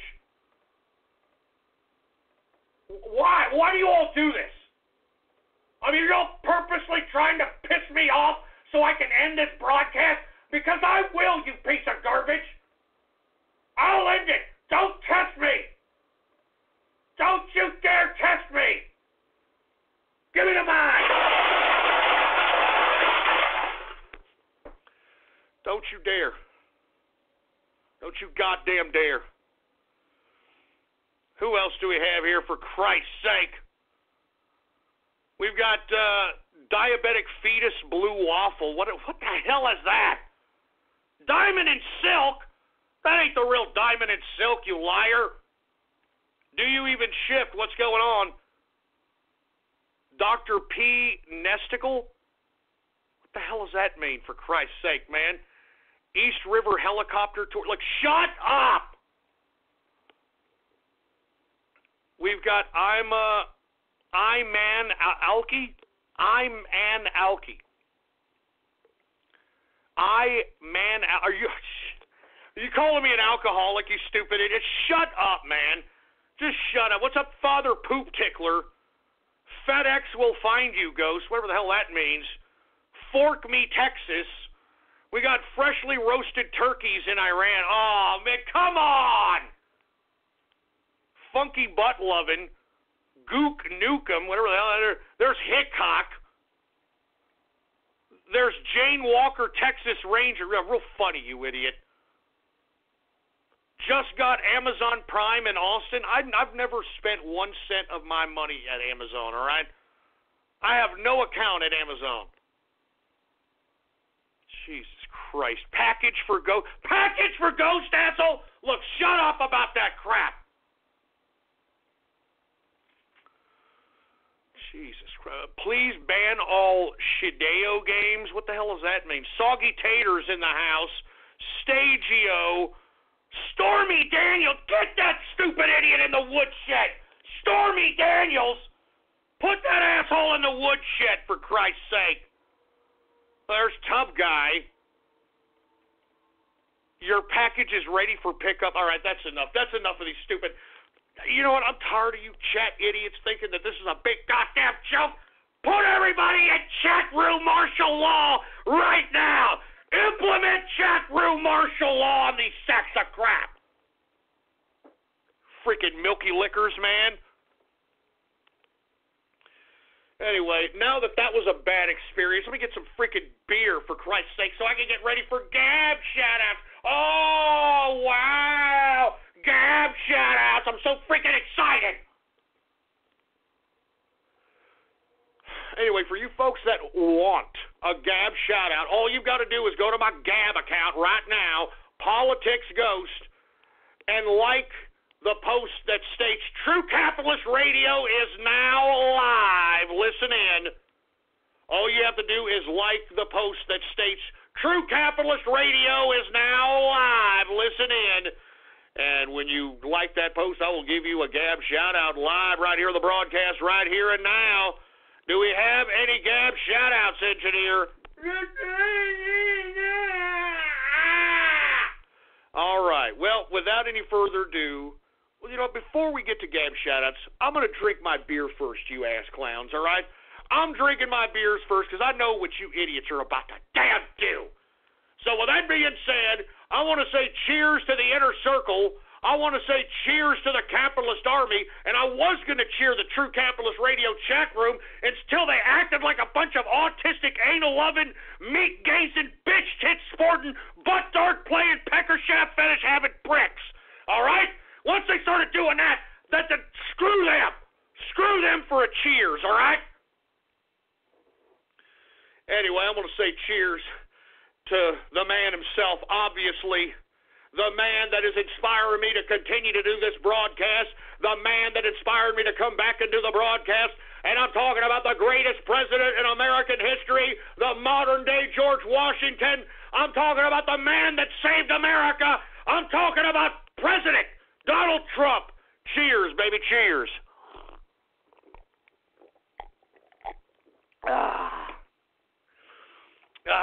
Good stuff, baby. Good stuff. Now, with that being said, let's go ahead and get to some Gab shout-outs right now. All right, who do we got here? We've got Kaboom Goes the Alamo. You son of a... Shut up! God damn it, you son of a bitch! God damn it, I don't know how many times I gotta tell you, piece of crap. Don't! And I'm not gonna say this again. Don't make fun of the Texas martyrs, or I'm out of here. I'm out of here. I will cancel this show if you keep this crap up. Don't talk about the Texas martyrs, boy. Don't you dare. Don't you dare. Give me the mic.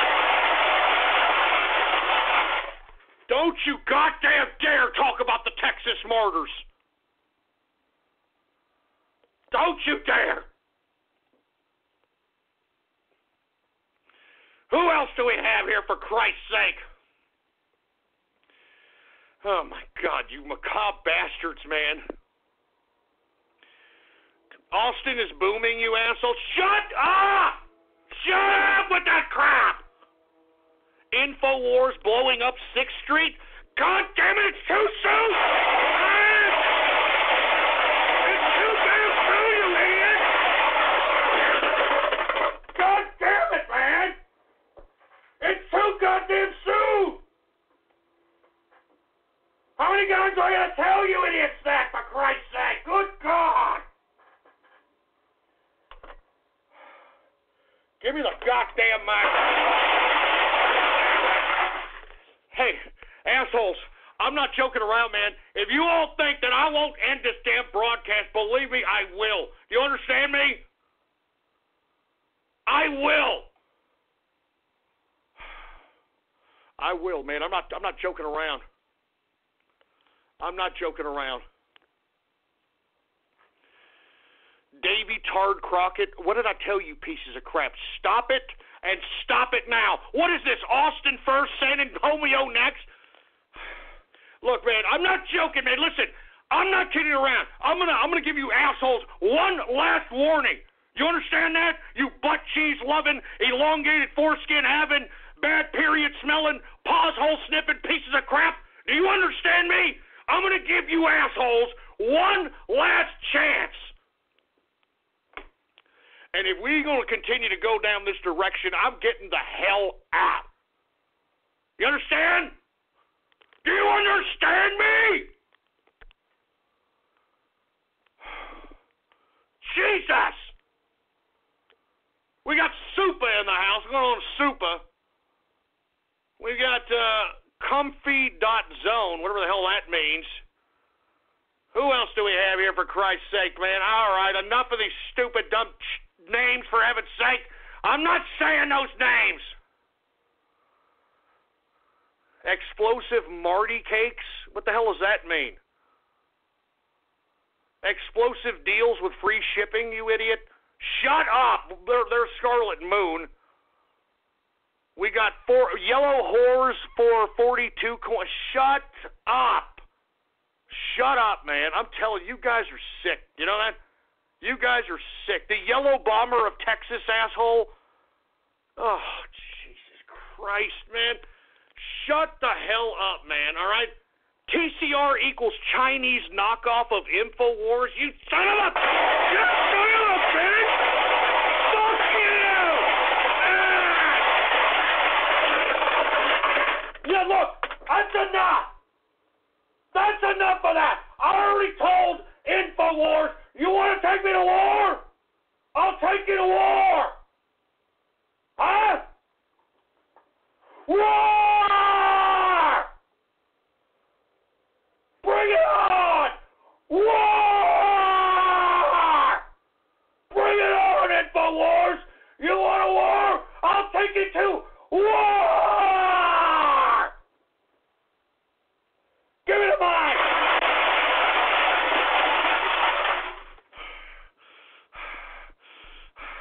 War! And that's all I'm going to say about that. That's all I'm going to say about that. We got somebody named Filter Skelter. Oh, are you trying to make a little bit of a pun on my filters? My filters! Stupid idiot. I'm not joking around about that. That asshole Alex Jones been ripping me off for too goddamn long. For too goddamn long. And I think everybody needs to acknowledge this. Everybody needs to understand this.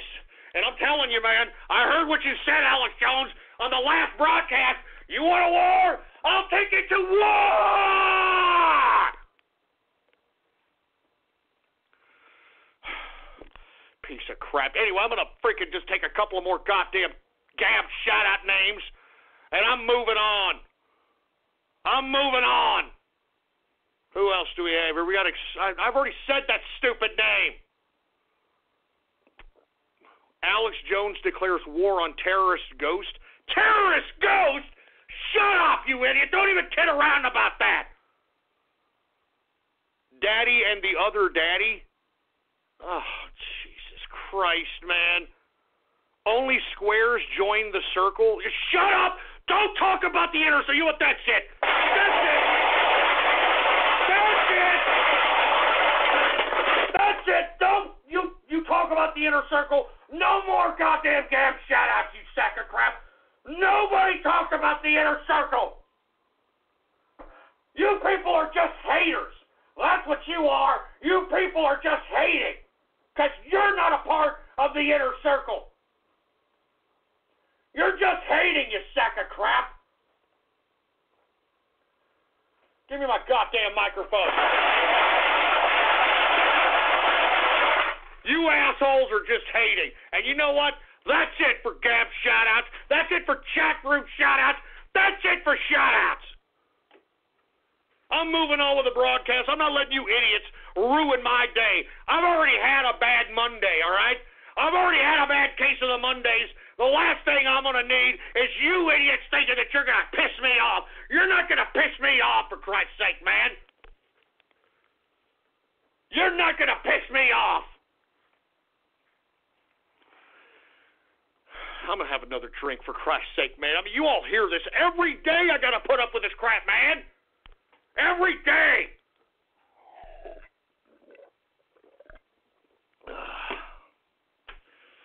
Good God.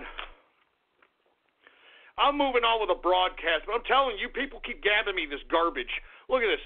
Some asshole just gabbed me a freaking Obama with my avatar on it. Look at my goddamn gab, man. Stop putting my goddamn avatar on politicians I hate, all right? It pisses me off. I'm moving on. I'm talking about President Trump, all right? That's what I'm going to talk about from now on. I don't need any more of BS from you troll terrorists and cyber vermin out there, all right? I don't need any more of this garbage. You piggish, power-bottom, fruit bowl-looking, anal secretion-having, dog fartish, fetish-having, sphincter-fingering, cuckold connoisseur piece of crap. Jesus Christ. I'm out of beer, for Christ's sake. More beer! Got to get some more goddamn beer, for Christ's sake. And you see, you guys are making me chug beer like I'm freaking Stone Cold Steve Austin or something because you people are pissing me off. I'm guzzling down beer like some cheese whiz guzzling redneck because of you people. Good God.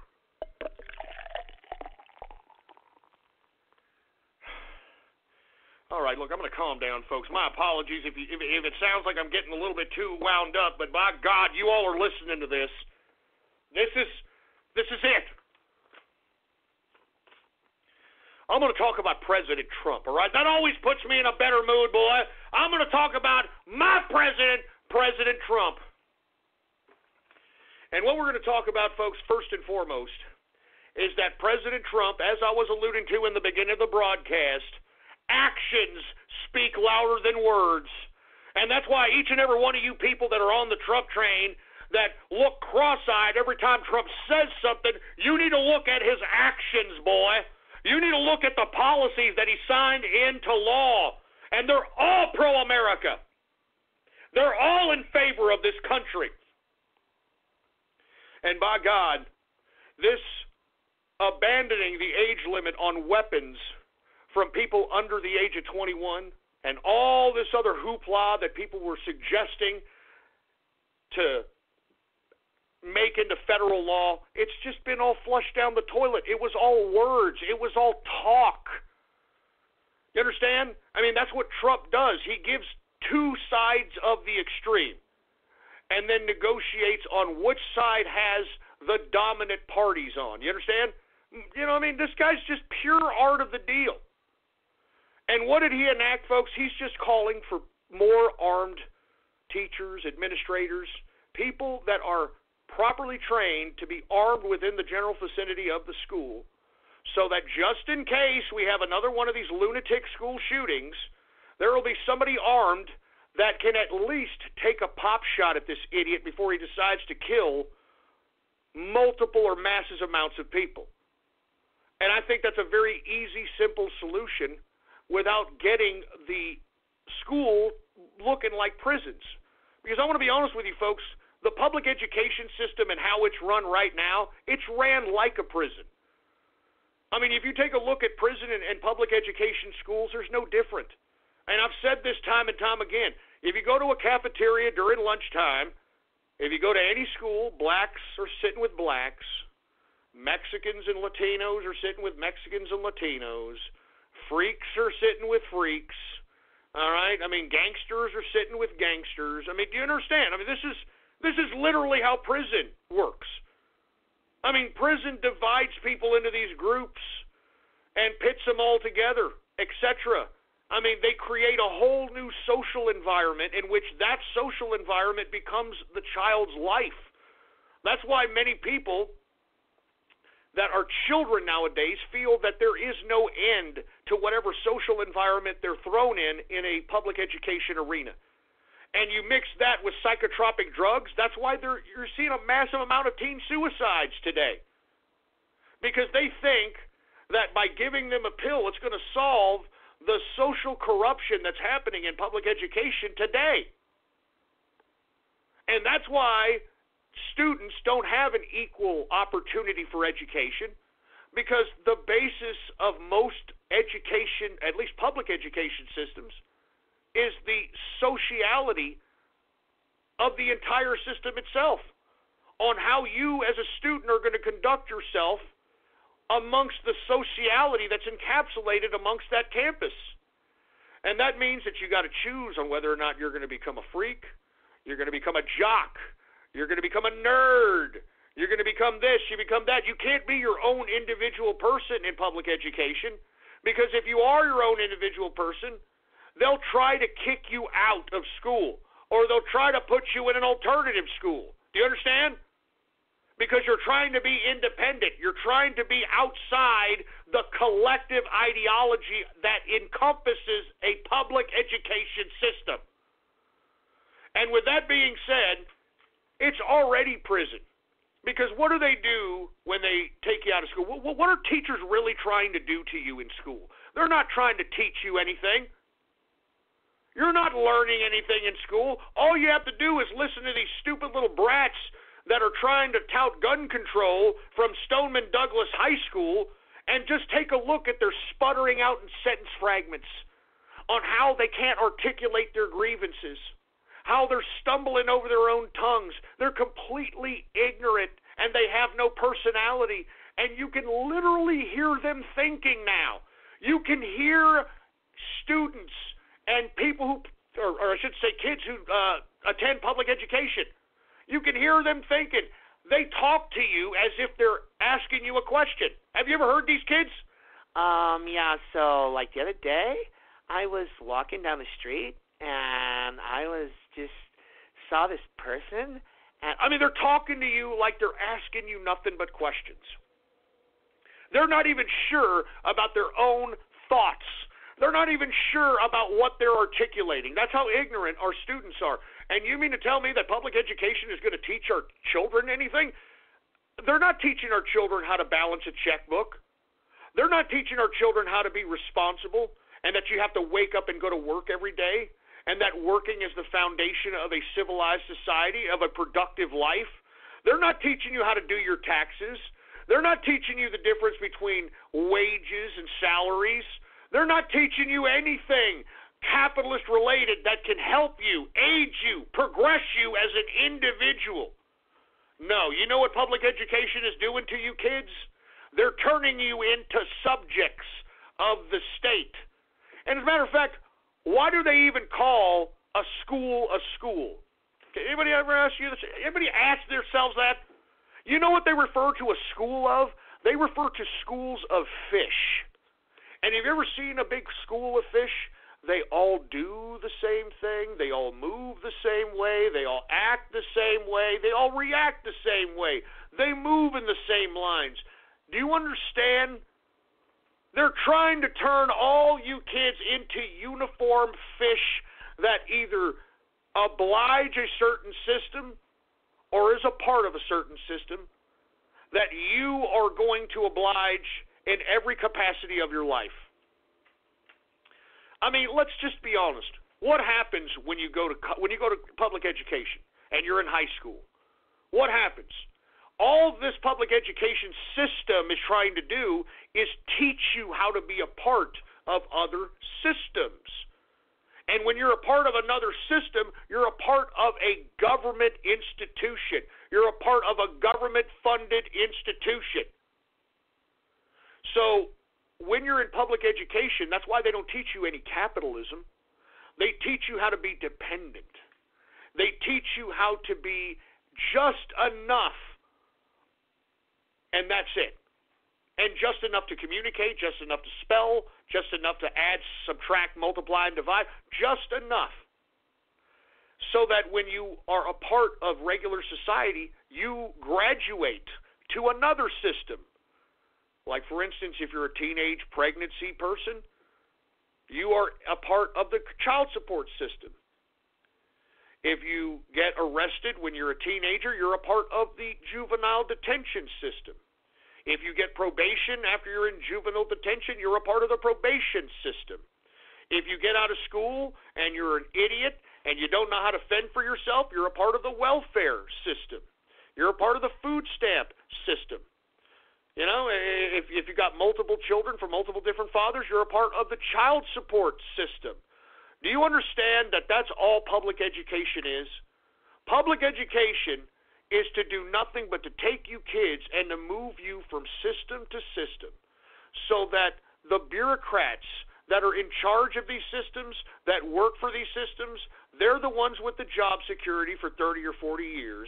They're the ones with the exclusive benefits that rarely anyone in the private sector gets.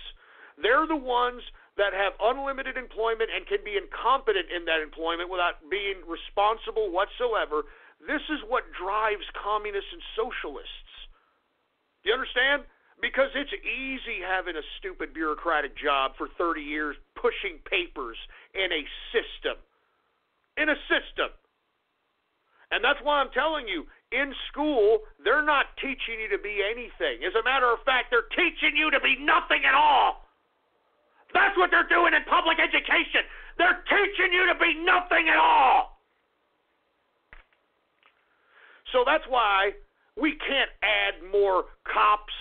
We can't add all these ridiculous security measures into these public education systems. First of all, the cost will be too much. Secondly, it's going to be a blatant prison at this point in time. That's what school's going to run into. It's going to turn into a blatant prison. And why is it resorted to that, folks? Because, let's be honest, the parents didn't parent right. The educators didn't educate right. And because those two idiots didn't do their jobs, they dumped them off on a psychologist. And what has the psychologist done? Oh, let's just put a pill in this moron so that they can be docile and be, oh, look, a cartoon, yay! Oh, look, a video game, yay! So that the parents don't have to deal with them and the school doesn't have to deal with them. It's as simple as that, folks. So I'm glad the president, going back to the president, abandoning this age limit on weapons, abandoning any kind of true gun control or anything of that capacity, all right? I'm glad the president is suggesting that all we're going to do is we're going to put armed teachers, all right? We're going to put armed teachers in the or in the school, armed administrators, whatever it takes, because we need somebody to combat any of these nutcases that decide that they're going to go and they're going to decide to mass shoot a school. And to be honest with you, why are they mass shooting schools? I mean, half of it is the parties that I had just suggested to you about 2 minutes ago. Parents, public educators, psychologists. They're the ones to blame. They're the ones that created this problem. And that's why we're in this current predicament that we're in. Now, once again, it's about the president's actions. He didn't curb the Second Amendment. As a matter of fact, he's triggering all leftists for his lack of legislation or his push of legislation for gun control. So, I mean, actions speak louder than words, assholes, all right? So whenever the president says something, calm your ass down and realize that it could be something completely different that he actually does. All right, morons? Anyway, I also want to talk a little bit about the president's speech that happened this past Saturday night, man. What a speech. He was speaking in Pennsylvania while attempting to stump for Rick Saccone, who is running for office out there. And once again, this is the race that's first to prelude what's going to happen in the 2018 elections, because this is a special election that's happening here. And that's why you have the Democrats throwing all kinds of money in Pennsylvania, hoping that will give them a momentum in an attempt to try to take control of the House in 2018. And this is something we cannot allow to happen. Now, if you did not see the president's speech in Pennsylvania, I strongly advise you to listen to it. It definitely encompasses the spirit of 2016, baby. All right? It encompasses the spirit of 2016, which is what we need again here in 2018, folks. And I'm glad that President Trump is going out there trying to rally the base and say, look, we cannot elect people that are going to be obstructionists to the Make America Great Again policies. And that's all we've gotten in the first year of the president's tenure. I mean, we've got nothing but obstinance from the Democrats. And we've got an obstructionist on the Republican side as well.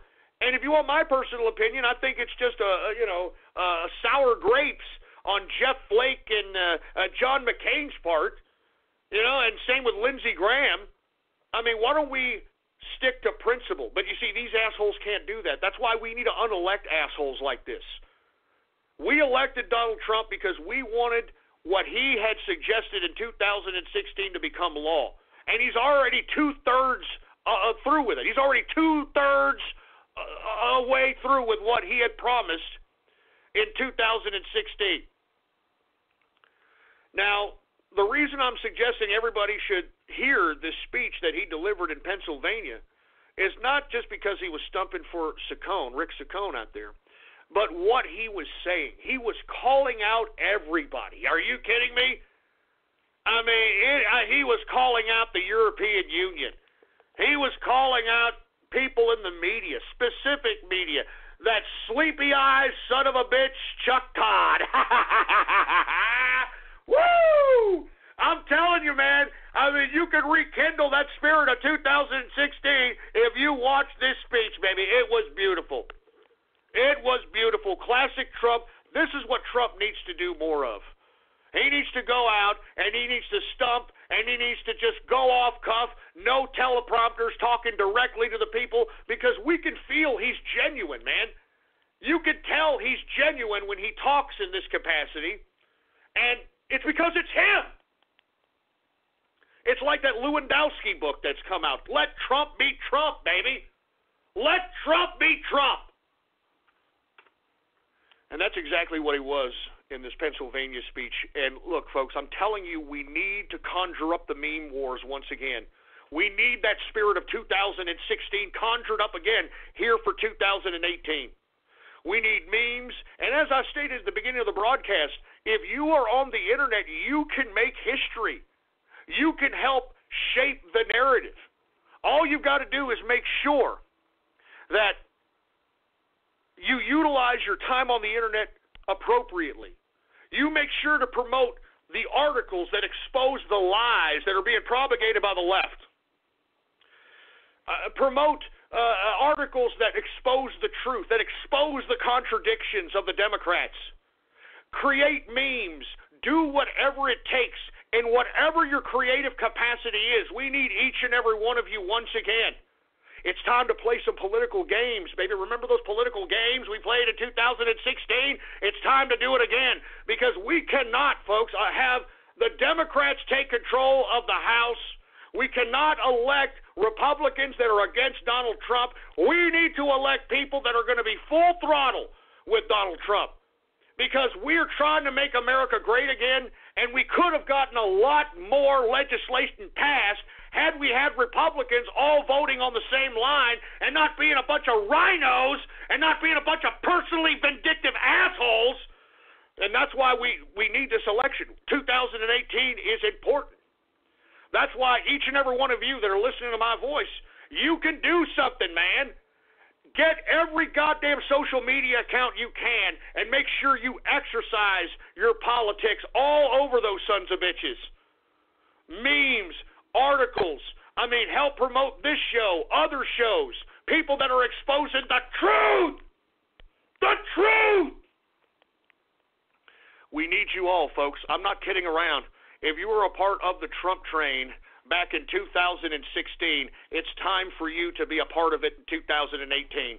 We need to make sure that each candidate that's elected across the country, we need to make sure that they are down with Donald Trump and whatever policy that this man puts forth, because if they're not, we're going to get a lot less passed. That's why we didn't get as much as we should have passed this past year, because of these obstructionists in the Democratic Party and these rhinos in the Republican Party. And that's why 2018 is so important. So I hope that you all are listening. Get a damn blog, for Christ's sake. Get a micro blog.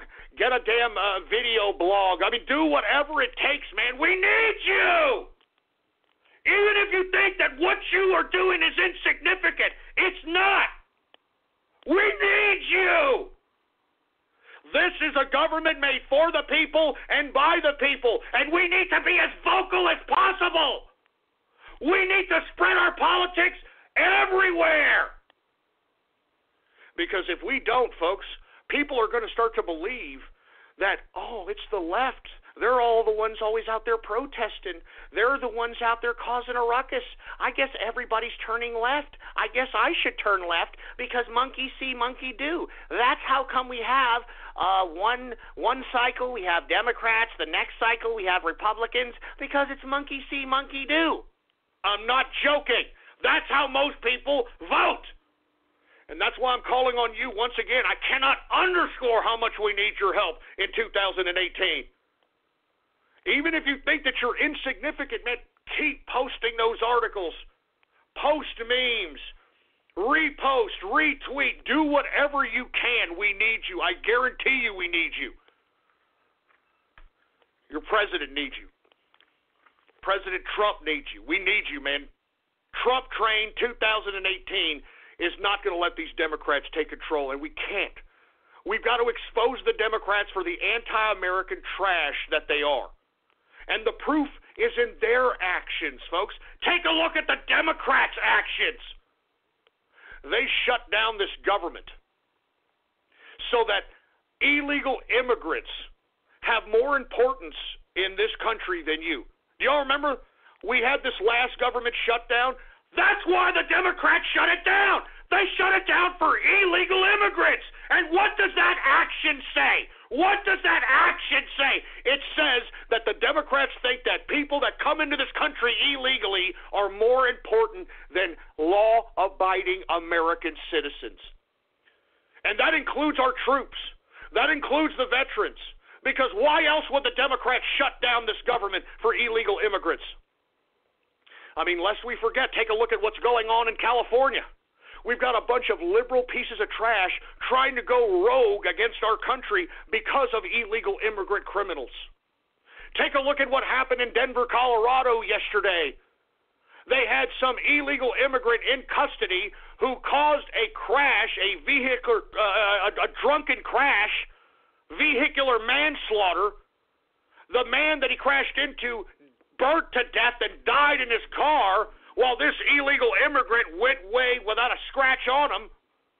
And you know what the Denver goddamn PD did? You know what the Denver authorities did? They let this son of a bitch go last night. They let this illegal immigrant who had just killed somebody in a goddamn drunken accident, he killed somebody a couple of nights ago, had the man burn alive in his car, and they let this son of a bitch go. He's out in the streets right now in America. This is what I keep telling you, folks. This is who the Democrats protect. If you're an illegal immigrant or a criminal, this is the only people that they stand up for. These are the only people that they protest for. These are the only people that they shut down the government for. If you're not an illegal immigrant or a criminal, then the Democrats want nothing to do with you. How much more evidence do you people need before you start realizing that? And I'd like to tell you one other thing. Take a look at the top 20 dangerous cities in America. Take a look at the top 20 dangerous cities in America and take a look what party controls those cities, and you're going to see that all of the dangerous cities in this country are ran by Democrats. Democrat-controlled municipalities, in some cases democratically controlled states. And how much more evidence do you need to realize that these Democrats don't want to see you successful? They don't want to see you prosperous. They don't want to see you independent. They want to see you in squalor. They want to see you dependent on one of the systems that they work for. And that goes back to what I was saying earlier. They want you to be a part of as many systems as possible so that they can get the job security for 30 to 40 years. They can get the benefits. They can get the retirement. This is what this is all about, folks. And that's what I'm telling you. We have to make this vocal, amplified across America. We need Mr. and Mrs. Joe Sixpack to understand this. Because what Mr. and Mrs. Joe Sixpack are listening to is the mainstream media. And the mainstream media is portraying the Democrats as the give-a-shit party when they don't give a shit. Excuse my French. The media portrays the Democrats as if they're the party of the poor and the party of the minority and the party of the impoverished and all this nonsense. And the reason they are is because they're subjugating them into poverty for an indefinite amount of time. How much more evidence do you people need to know that if Democrats take control of this country again, we're going to see Barack Obama? Remember? Barack Obama, and I couldn't believe this during his 8-year tenure. I could not believe that he and the Democrats were able to manipulate America so much that they were willing to accept a lower standard of living. Because, folks, I saw the standard of living in the United States go down so fast and to such a pathetic level that I almost thought that we were never going to be able to come back from it. I sincerely thought we were never going to come back from it because we had so many losers out here in America thinking that, man, why do I have to go to work? All I got to do, man, is just sit back. I get my check first of the month, baby. Yeah, I sing a welfare carol. Yeah, it's the first of the month. Wake up, wake up, wake up. It's the first of the month. I get that welfare check, baby. I get that food stamp card, baby. I get all that for free, baby. So why am I going to go to work? Obama be giving me my own phone. Obama give me health care. Obama give me food. Obama give me everything. Why do I need to go to work, baby? And that's what Obama put more than half the country into. They were accepting this. Thank God Donald Trump came into the presidency, and thank God he has done everything that I've advocated on this broadcast for 10 years. And if you don't believe me, look back in the archive. Look back in that damn archive, blogtalkradio.com/ghost, all right? Every one of my episodes is time-dated and stamped. And everything that I've advocated for the past 10 years, this man has enacted into law. Thank God this president came into power, because I sincerely thought, that's why I went away for 4 years. That's why I had a 4-year hiatus. I thought we were done for. I thought that was it. America has succumbed to socialism, and everybody was going to be a goddamn waste of life. And, everybody was just accepting of this. And then everybody was accepting of the fact that they were just going to collect food stamps and food cards and welfare and all this other garbage. You know what I mean? Give me a freaking break. But I'm glad Donald Trump, when he was running for president in 2016, and when I saw what this man was advocating as a presidential candidate, I could not stay silent. I could not stay silent, and I did everything within my power in an attempt to try to get this man elected. Everything in my power. And I don't want to go back to 2016. We did a lot of damage, boy. We did a lot of damage back then. I mean, we did the chalketing. Do y'all remember when I released the D.C. Madams list? We stopped the Black Panthers from going to the Republican convention in Cleveland armed. That was risky to do. We did Operation Barrel Roll. I mean, folks. I mean, I could go on and on. I mean, the conjunction that yours truly had with the WikiLeaks documents. I mean, I can go on and on, folks. We did whatever we could, and I'm telling you, I did it for a reason. I did it because I believed that we could win. I came back because I believed that Trump was going to take it, and I was willing to do anything. I was even willing to go to jail to get Trump elected, because I knew that once this man got elected that he was going to save the country, and he has. Not only has he saved the country, but he has brought back economic growth, jobs, production to this country. He's brought back a capitalist spirit that I thought was almost done in this country. And I'm telling you, man, I'm glad in 2016, everything that I did, everything the capitalist army did, we did some dangerous stuff. Y'all remember I announced in June of 2016 the summer of digital chaos. And right after I announced the summer of digital chaos, all hell broke loose. And y'all remember, folks, I mean, man, we did so many things. I mean, y'all remember when I outed John Kasich as a homosexual with his former chief of staff as a congressman?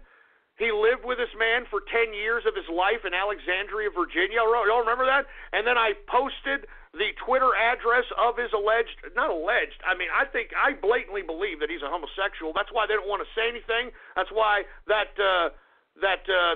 gay lover of his put his damn Twitter on private, and he has not left it off private ever since then. And if you tweet that asshole anything about him and Kasich being gay, he'll ignore you. I mean, I can go on and on, man. I mean, we did so much stuff, man. And that's why we have to conjure up these meme wars once again. Anyway, we're now in the third and final hour of the True Capitalist Radio broadcast. And, of course, I am your host, the man they call Ghost. And once again, folks, I want to thank you very much for tuning in with me. Before we get started on anything else, I'd like to remind everybody to please spread this link around like wildfire. Spread this show link around like wildfire. And let everybody know that True Capitalist Radio is in effect and in the house. And we are live, baby, every Monday, Wednesday, and Friday, 6:30 p.m. Central Standard Time, right here on the official website of the True Capitalist Radio broadcast. It is blogtalkradio.com/ghost. That's blogtalkradio.com/ghost. And, of course, if you have not done so, please follow me on Gab, the last bastion of freedom of speech on the internet today. And you can follow me on that social media under the name Politics Ghost, all right? All one word, no underscores. Politics Ghost is the name to follow. And, of course, as I suggested, if you want to be a part of the True Capitalist Radio chat room, what's going on in the chat room? If you want to be a part of this, I will be in here tonight live chatting with everybody in here. So if you want to chat with us, you want to do some internet tomfoolery with us, come on down, baby, all right? Come on down. Go to my Gab account right now, Politics Ghost, and hit the subscribe button for premium content, all right? Hit the subscribe button for premium content, and when you do, all you've got to do is give me a private message on Gab and let me know your Discord chat name, and I will give you an exclusive chat room invitation to the True Capitalist Radio chat room. Once again, I will be in there live tonight, boys, so I hope that y'all are in there. With that being said, let's continue on, shall we? I want to go ahead and continue because we are running out of time. Let's talk a little bit about these Austin bombings, these Austin, Texas bombings. Once again, I alluded to at the beginning of the show, two separate bombings minutes away from one another happened today. One of the bombings injured a 17-year-old kid. Another one injured a 40-year-old woman, and I believe that 40-year-old woman has deceased. And the only connection that the police have offered, which they are not saying if it's racially motivated, is that all victims happen to be black. Now, they have connected the two bombings today with a bombing that happened on March 2nd within the same vicinity. of a man by the name of Anthony Stephen House, age 39, who was a victim of the exact same type of bombing. They leave a box at your front door. It seems as if it's addressed to you, even though the United States Postal Service has no record of this particular package being sent or packages being sent. So someone is hand-delivering these things, FYI, and people are literally getting them, opening them, and then once they open it, it blasts them pretty bad. And as I stated, folks, to make these types of bombs, you have to have at least a little bit of understanding of bomb engineering, because the bomb could literally go off while you're delivering the package if you're not careful. I mean, and the transport of the bomb in the box could jeopardize the bomb maker itself. So this person, whoever this is, knows what they're doing. Now, because there is a correlation with all victims being black, people are jumping to conclusions that this is racially motivated. But as I stated at the beginning of the show, the only person that we know of that's been identified as one of these victims of these bombs, which was the one on March 2nd that's connected to the two separate bombings that we saw today in Austin, the man by the name of Anthony Stephen House. I've done everything I can to try to find this individual. I obviously found his phone number, his address. Really makes no difference. The unfortunate part about it is the man's deceased. But I'd like to know what this man did for a living. Because the pictures that I find of Anthony Stephen House, 39 years old, out of Austin, Texas, this man does not look like he's bumping Dr. Dre in a 6'4" Impala, if you understand what I'm talking about, all right? I mean, this man looks like he's educated. He looks like he's gone to the University of Texas. He's wearing a lot of UT garb in some of these pictures, and UT, you know, is a pretty decent university, depending on where you're going. And, look, I'm just basing that on how he looks. What I'm saying is he's not your typical urban demographic that's bumping gangster rap and talking like, you know, he looks like a sophisticated gentleman. Now, with that being said, I can't find out what this guy did for a living, because if we could find out what he did for a living, it could give us insight on why he was targeted. Now, we have yet to hear the identities of the two other victims that happened today, the bombings that happened today, and I think that itself would also help if we knew the victims' names and what they did for a living. I think that we could easily find a connection, because this is not racially motivated, okay? Because if it were racially motivated, in my opinion, don't you think that they would place these bombs in a heavily induced ethnic minority area where there's a lot of ethnic minorities congregated to, you know, get as many victims as possible? These were directed at specific individuals because they were in a box.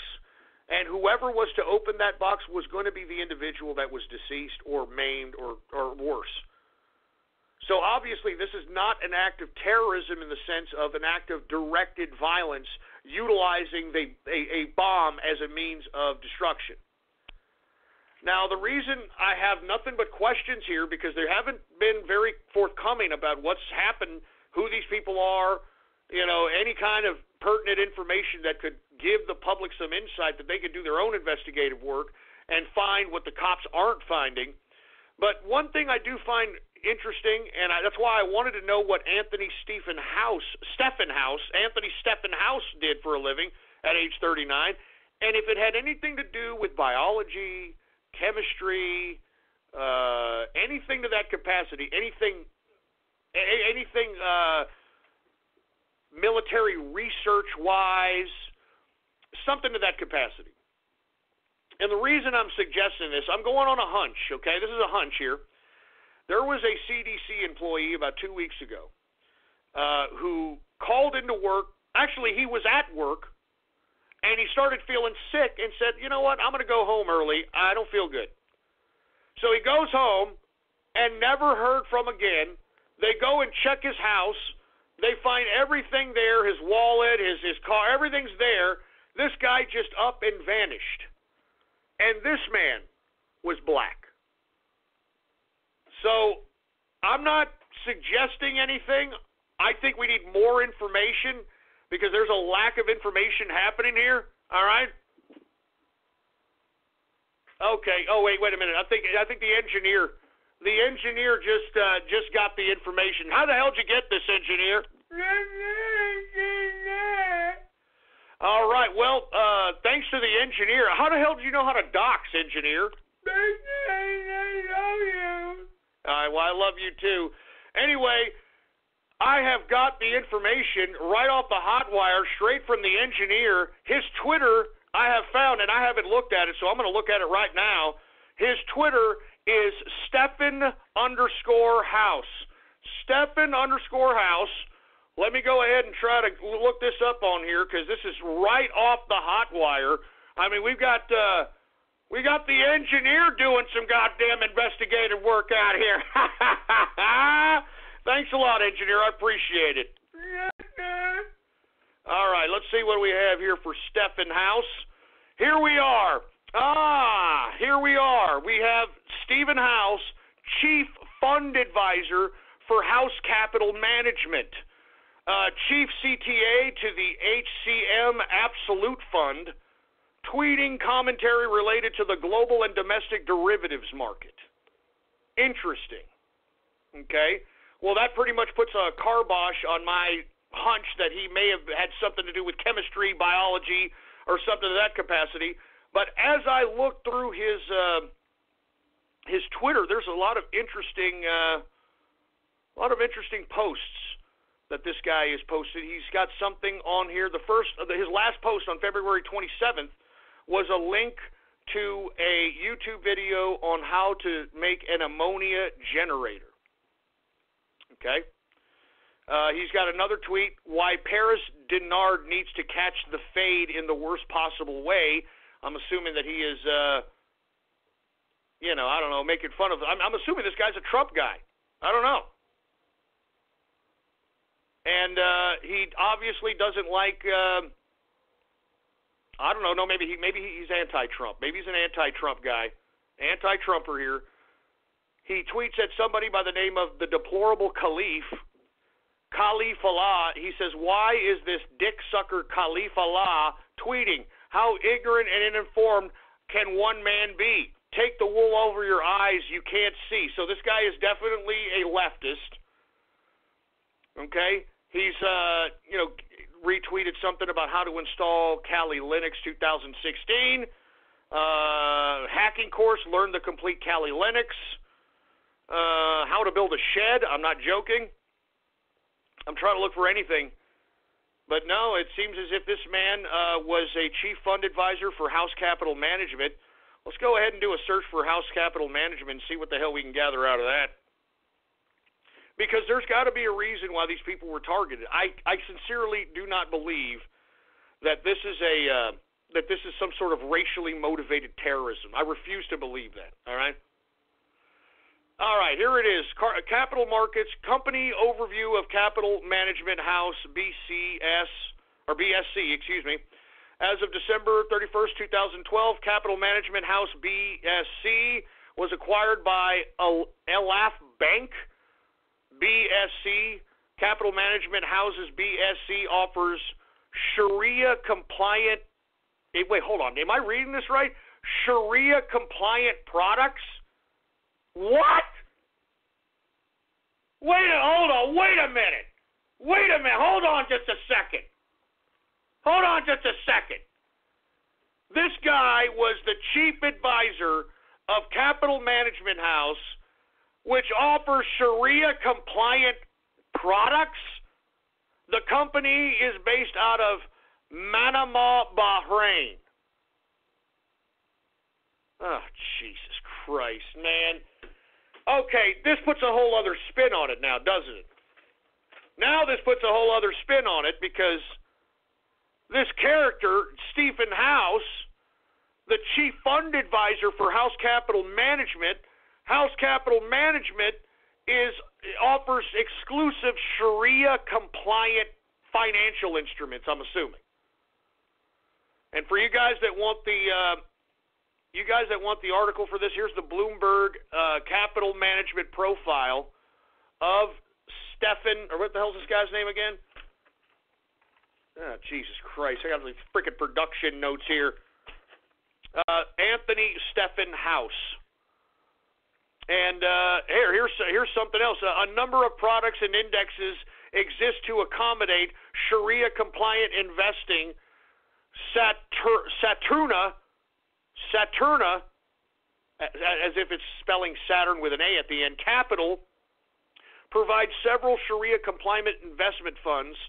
Its Amana series, the Amana Growth Fund, seeks long-term capital growth through investments adhering to Islamic principles. All right, that just throws a whole horseshoe into this whole investigation. Why in the hell would this idiot be? I mean, he sounds like he's a jihadist. You know? Oh, everybody wants a link to the Twitter. All right, let me go ahead and put a link to the Twitter. All right, folks, let me go ahead and post this here for the Austin bombings. I gotta type something because I don't want to just put the link. I want people to know that, hey, this is the guy. This is the guy that was a part of the March 2nd explosion in Austin. Let me go ahead and put that down. What the hell is this goddamn guy's name, for Christ's sake? Why do you gotta have like 3 names, man? What kind of black cliche is that? Anthony Stephen House, excuse me. It's Phan, Stephen House, victim. Sorry, folks, I'm doing 8 things at once. I got the freaking engineer over here doing freaking research. Victim of the March 2nd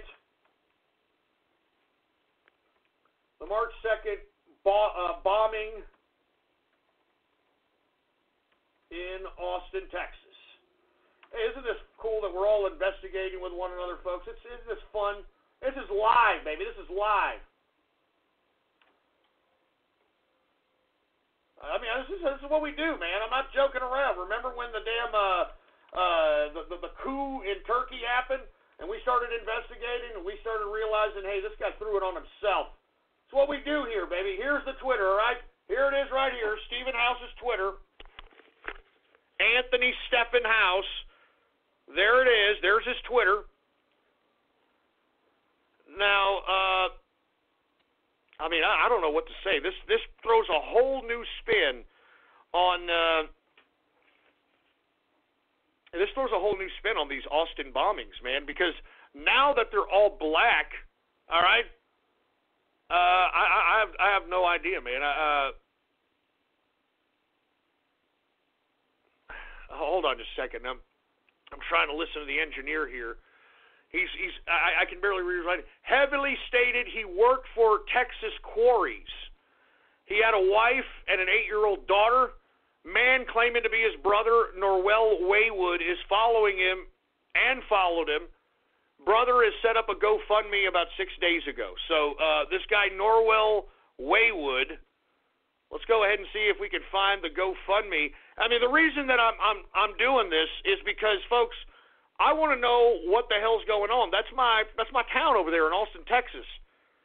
And these aren't bombs that are made with, like, you put a bunch of gunpowder in a tightly compacted, apparatus with a bunch of pennies or a bunch of screws in it. I mean, I'm starting to think that maybe, just maybe, these people, and I'd like to know the other suspects, their identities, their names, and whether or not they're connected with House Capital Management or these jihadi-related or Sharia-related investment funds. I mean, I'd like to know this. This throws a whole new twist on things. You know what I'm saying?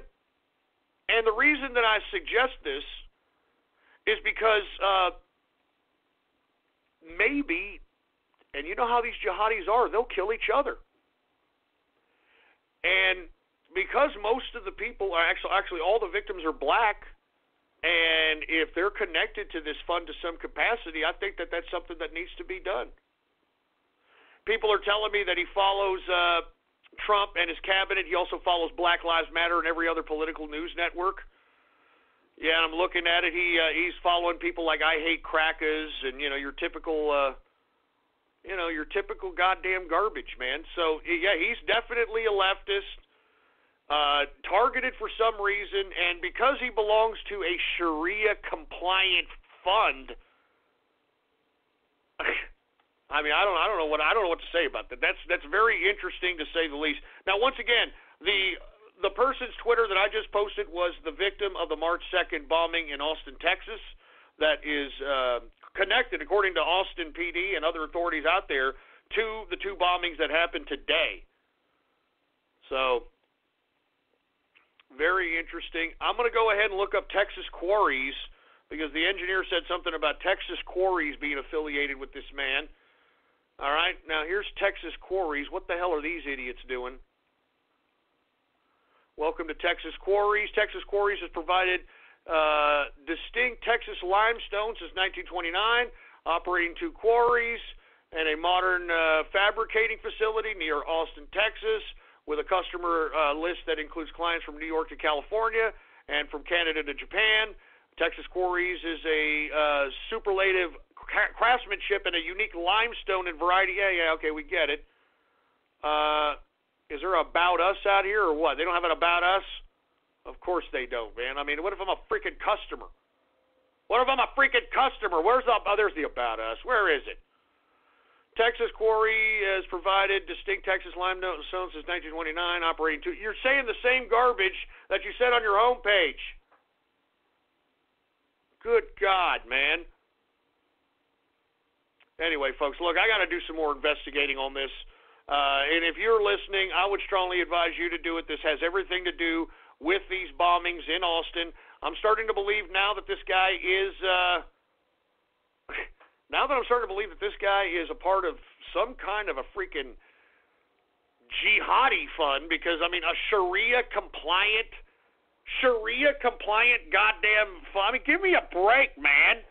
I've never even heard of such a thing. Sharia-compliant hedge fund. Oh, my God. Anyway, folks, I'd like to be investigating the whole show here, but I've got to do some other stuff, man. We're almost done with the show. All right, so once again, you guys, you internet sleuths out there, you guys on poll, I got you started. All right, I got you started. Oh, looks like he's had multiple bankruptcies. Thank you very much.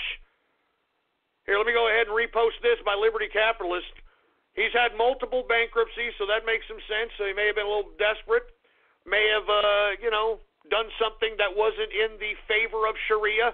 And when you don't do something like what Sharia says, Sharia kills. You know what I mean? I'm just saying. Somebody's asking me, do you think it was Muslims killing Muslims or anti-Islamic people versus Muslims? I think it's Muslims versus Muslims. This guy right here was an American-born black dude, okay?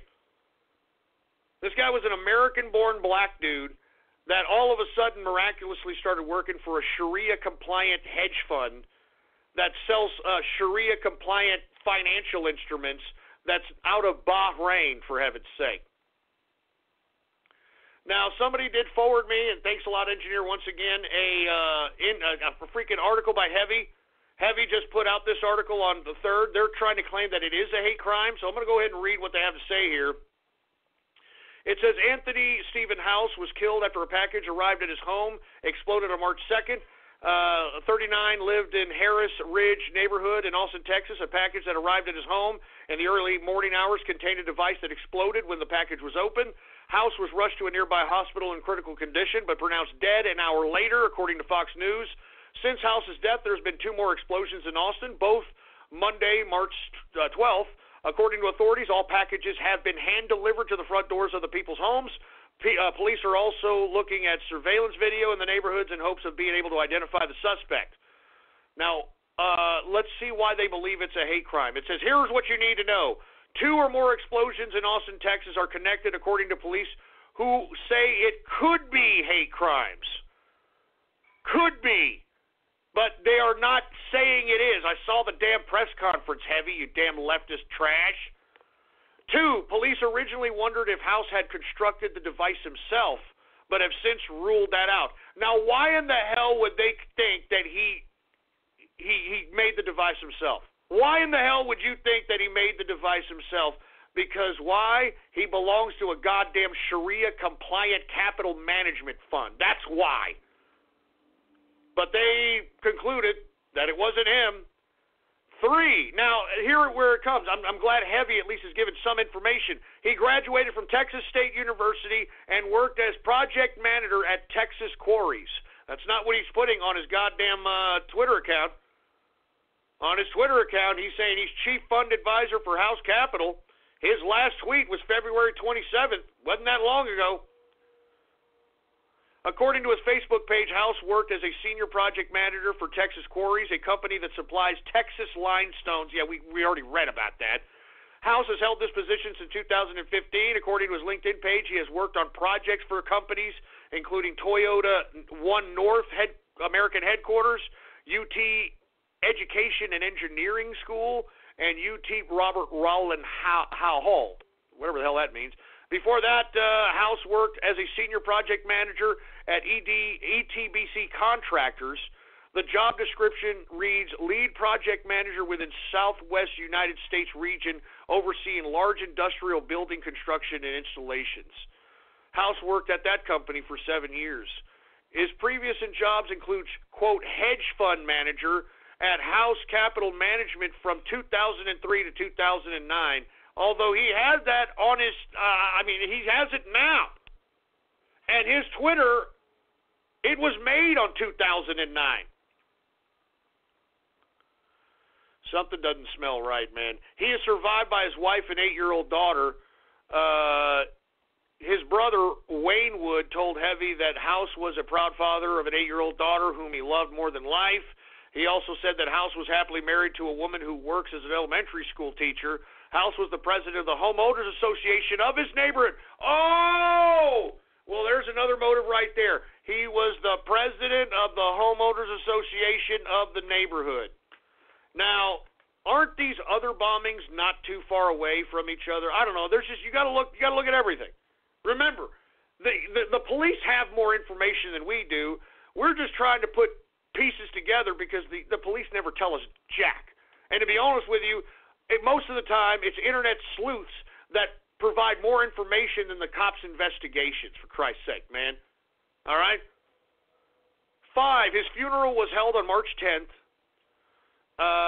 And yeah, of course he's talking about his brother, and that's about it. Okay, so that's the Heavy article that I found, but still, I'm looking at Stephen House's Twitter, and it says that he is from Chief Fund Advisor for House Capital Management, Chief CTA to the HCM Absolute Fund, whatever the hell that means. And he says that he's tweeting commentary relating to the global and domestic derivatives market. So it sounds to me like he was still working for this Sharia-based hedge fund. And that tells you all. I'd start looking right now, if you want my personal opinion, at Muslims who are trying to eliminate this guy for whatever reason. Okay? Maybe they found out that he wasn't truly Sharia.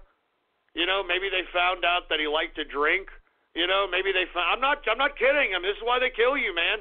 And that's why I'd like to know if there's any connections with this same hedge fund, or if they went to the same mosque or anything than these 2 other victims, because then it would all make sense why they're all black. Okay?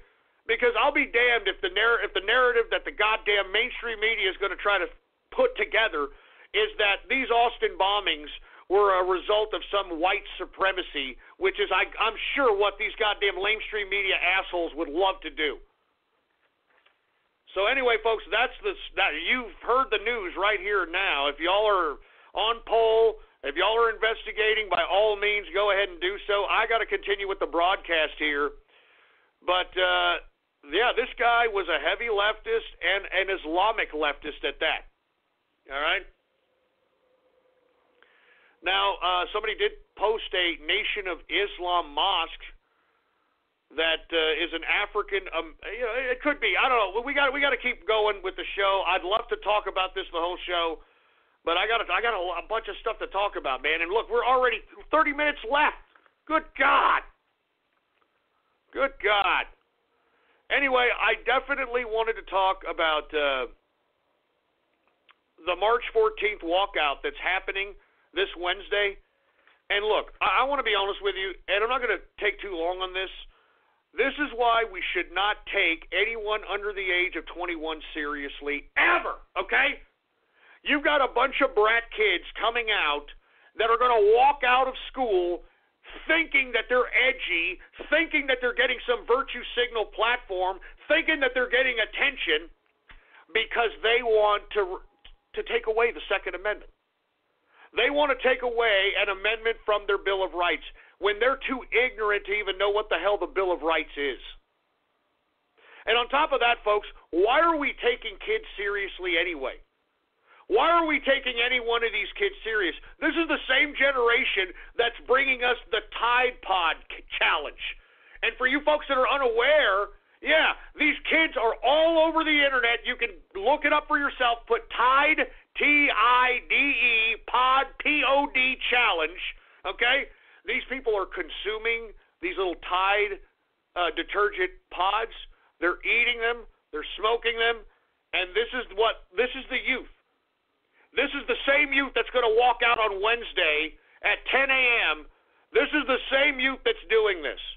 The same youth that is, I could give you all these stupid challenges. There's a challenge where an idiot is putting his arm on a hot stove coil, searing it like a goddamn medium rare steak. The hot coil challenge. This is really what this is all about. And look, if anyone is around a school, and I challenge anybody, if you have time, if you've got the means to do it, I strongly advise you to do it so you can get on the media. If you see any of these brats walking out, I think you should just start throwing Tide Pods at them and say, yeah, you want us to take you serious, kids? Hey, here you go, some Tide Pods for you. Yay, yay. You're the Tide Pod generation. Yay! And you know what, folks? I gabbed an article today that makes the Tide Pod Challenge look adult in relation to what the hell these kids are doing now to get high.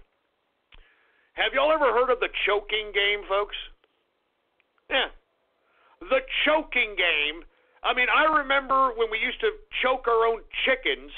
Now these kids that are like 9 to 15 years old are choking themselves to death because they want to feel that rush as you relinquish the pressure from your throat and your neck and the blood comes back into your brain. They want to feel that high. They want to feel that rush. This is the generation that's going to be walking on March 14th for so-called gun control.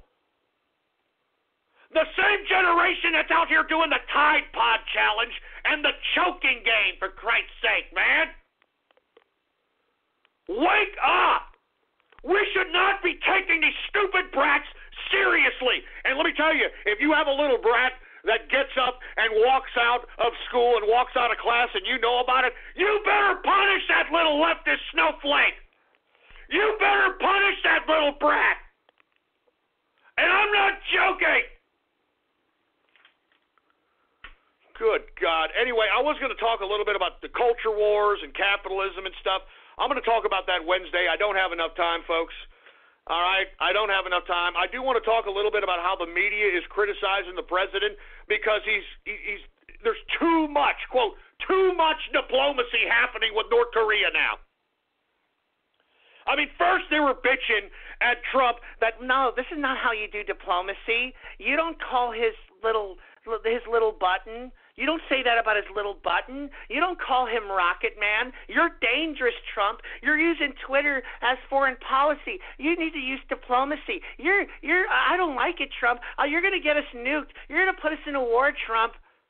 Now you've got Kim Jong-un bowing down, saying that he's going to stop and halt his nuclear endeavors so that he can have a sit-down with the United States of America.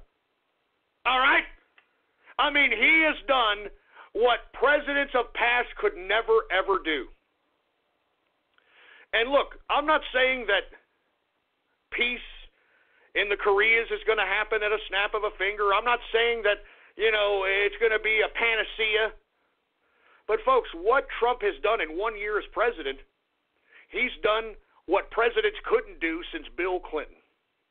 And I'm telling you this right now, it makes me sick that we have the mainstream media now that Trump has accomplished what other presidents haven't accomplished. Now they're saying that he's given Kim too much diplomacy now. Huh? Oh, you're giving him too much diplomacy, Trump. It's too much.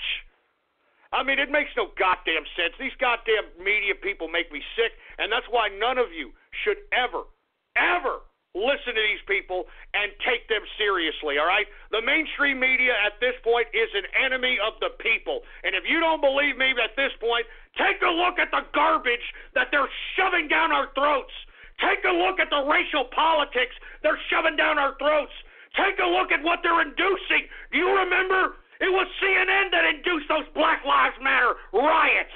And where did they riot? Where did Black Lives Matter riot? Their own black neighborhoods. They burned down their own black businesses. I'm telling you, folks, the most racist people in the world are liberals themselves. And I said this on Gab today, and I'm going to say it again. This whole political correctness, this whole identity politics nonsense has done more damage to modern society than actual racism.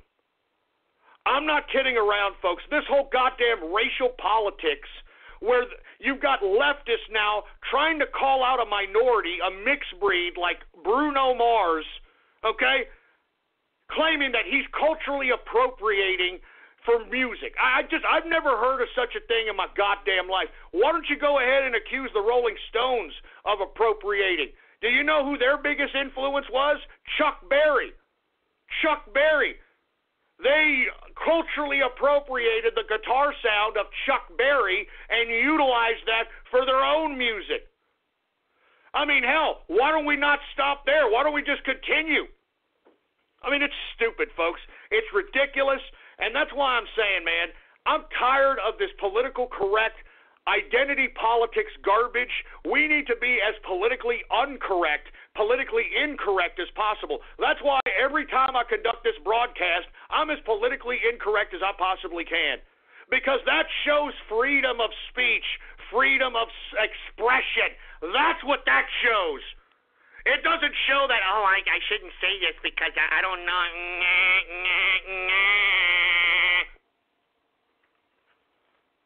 Anyway, let me move on. We're running out of time. I definitely wanted to talk a little bit about Putin.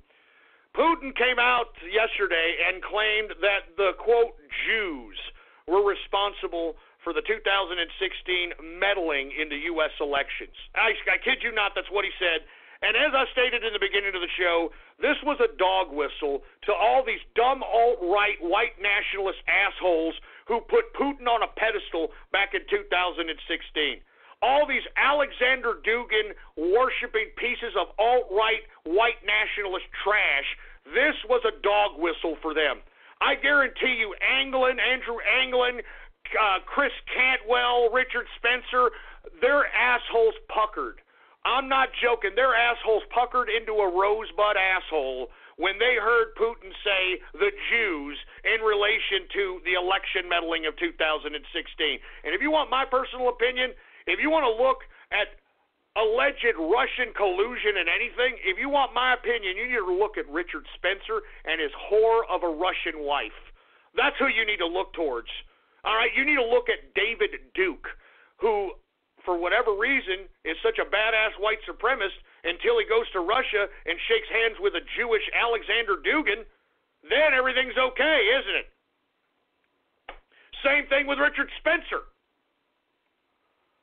So that's why I'm saying, folks, if you want to talk about any kind of Russian collusion going on, I think federal authorities need to look there. All right? Because you can't get any more. And look, I'm going to be honest with you, too. That's why I'm not a big fan of Alex Jones. Alex Jones thinks it's an effing joke that he talks to Russian intelligence and that he's close to Russians and he interviews Alexander Dugin. I mean, I'm not joking. He thinks it's a big freaking joke, Alex Jones. And I want to be honest with you, I would not doubt if Alex Jones was kissy, huggy, and maybe taking something under the table from these damn Russians. And the reason I say that, folks, is because he himself thinks it's funny. That, oh, yes, I am Ruski. Look at me. He's even made videos about it, thinking it's a damn joke. All right?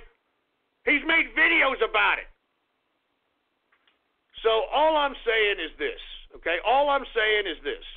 You want to look for Russia influence in America? I've already told you where to go. And if you feds don't want to do that, then you obviously know they're doing it, and you know they're doing it for a reason.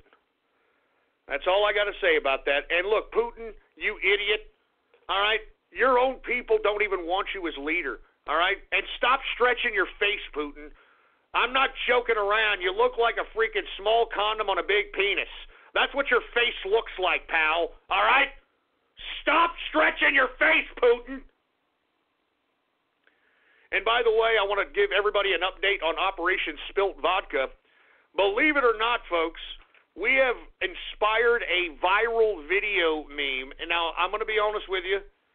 We had to use some kind of anti-Russian conservative propaganda in order to antagonize the Russian society.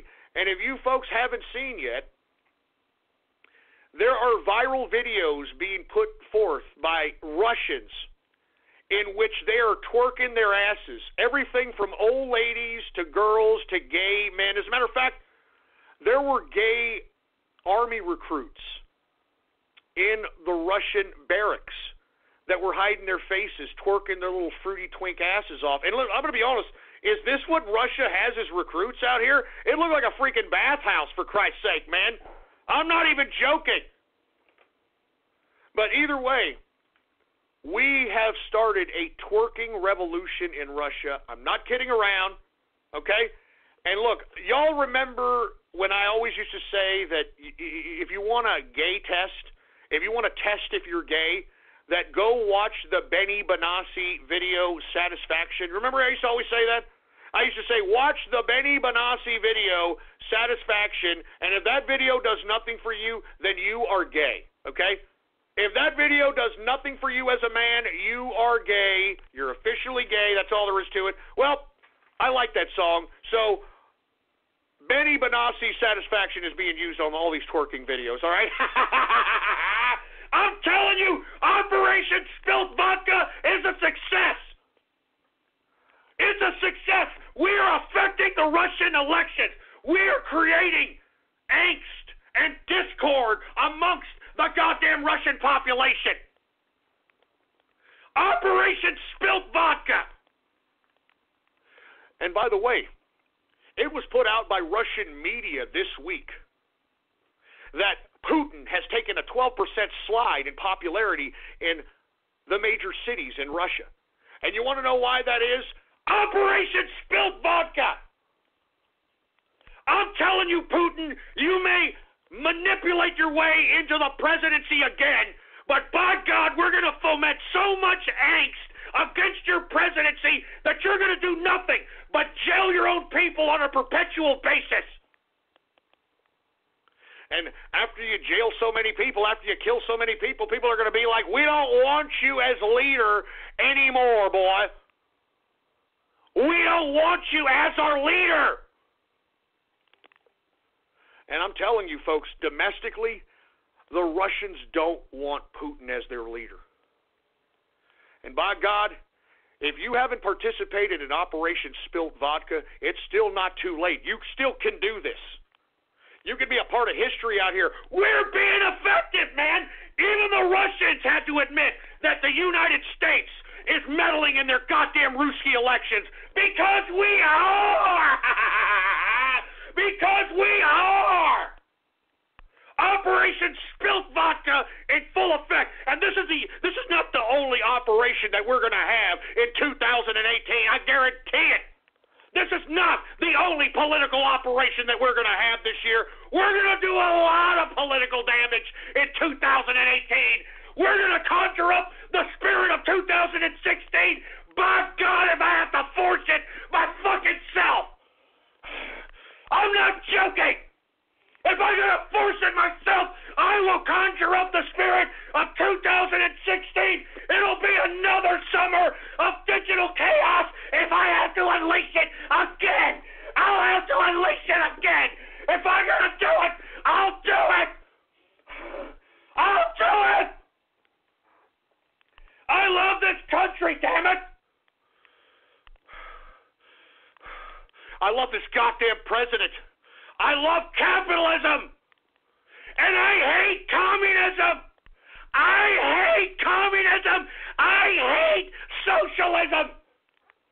I hate it. I hate it. And I better calm down, folks.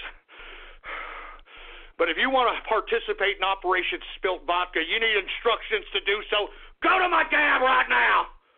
I just reposted instructions for you to participate in Operation Spilt Vodka so we can continue to meddle in the Russian elections.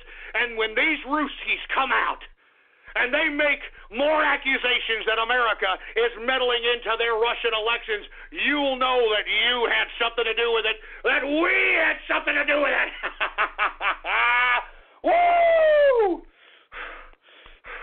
I can feel the spirit of 2016. Can you feel it?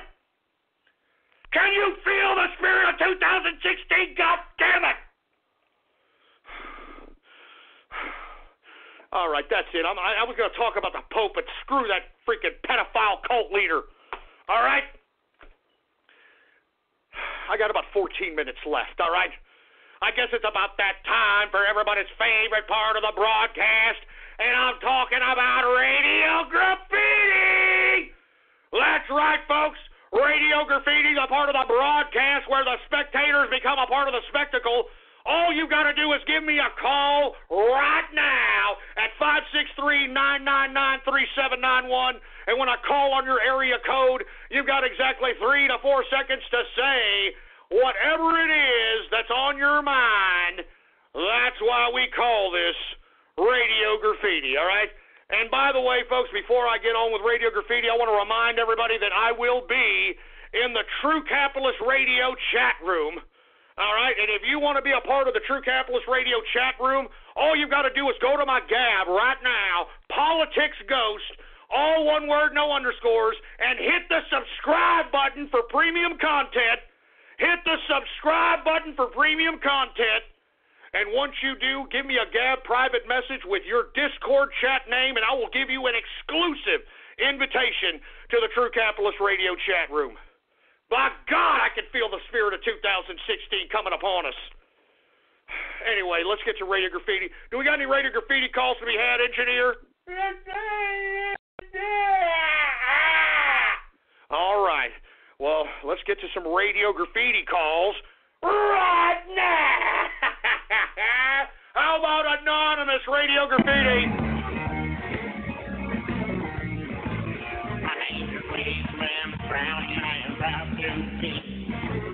Right back in my hometown, we're on fire, just go round to the ground.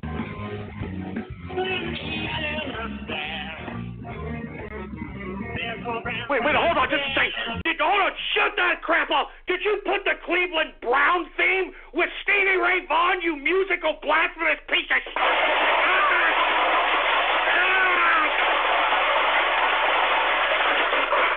Freaking musical blasphemy, and I don't want to hear that crap again. I'm warning you, I don't want to hear it again.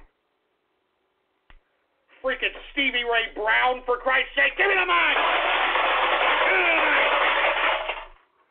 Freaking stupid idiots, man. God damn it, who else do we have here? Anonymous radio graffiti. All right, we get it. How about 704 radio graffiti? This is supposed to be my True Capitalist Radio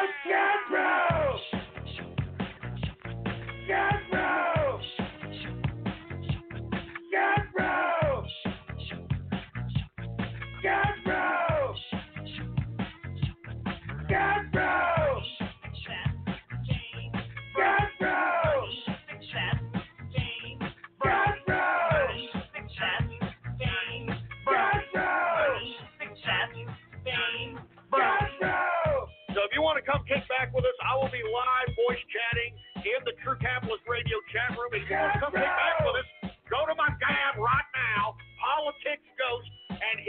subscribe button for premium content, baby. Let's go and see what these people are listening, or what they're doing in voice chat in the True Capitalist Radio chat room, all right? Let's just see what they're doing. Here, hey, engineer, throw them on. Throw the True Capitalist Radio chat room on right now. See what the hell they're doing. My name is Cleveland Brown, and You son of a gun!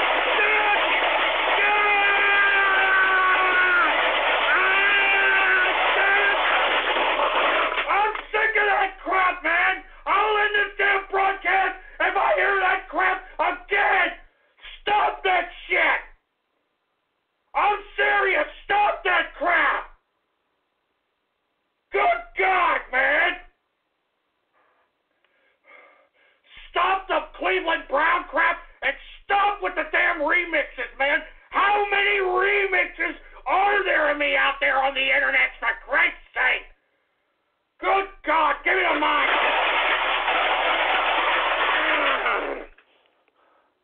Good God, man! Look, enough of the Cleveland crap. Do you understand me?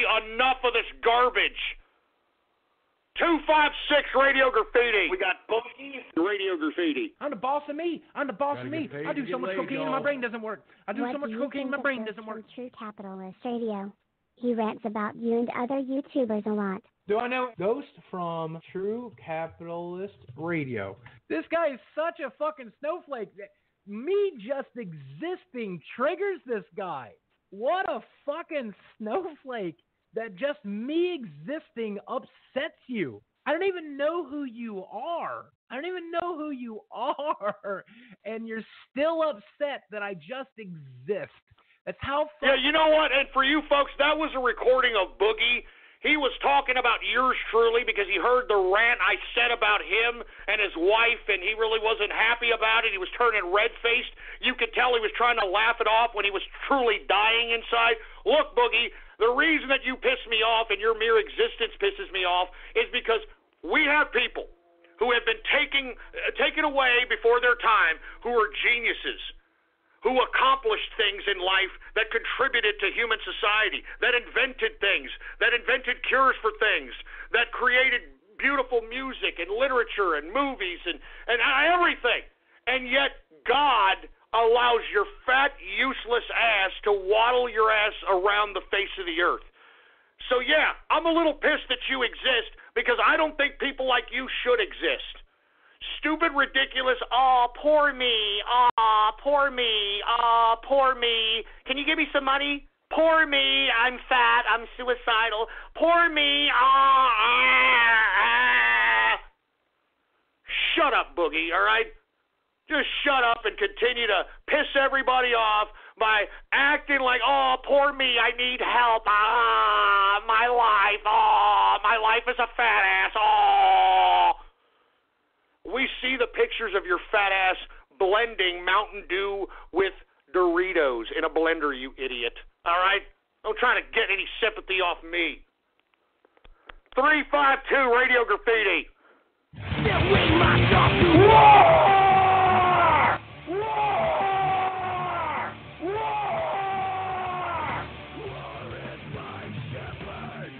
Willie Atkins Radio Graffiti.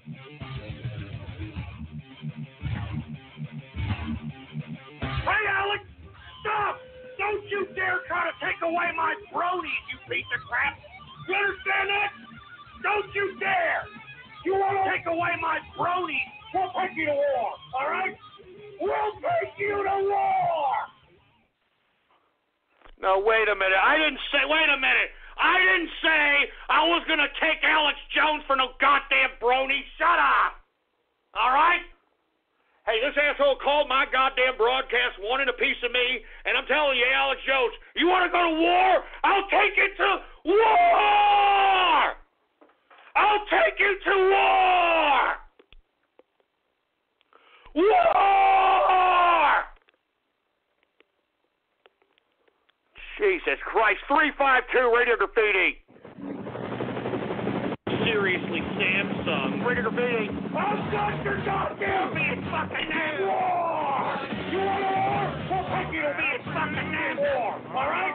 We'll take you to the fucking damn war! Let me get my freaking gun out here, for Christ's sake. You heard? You got it!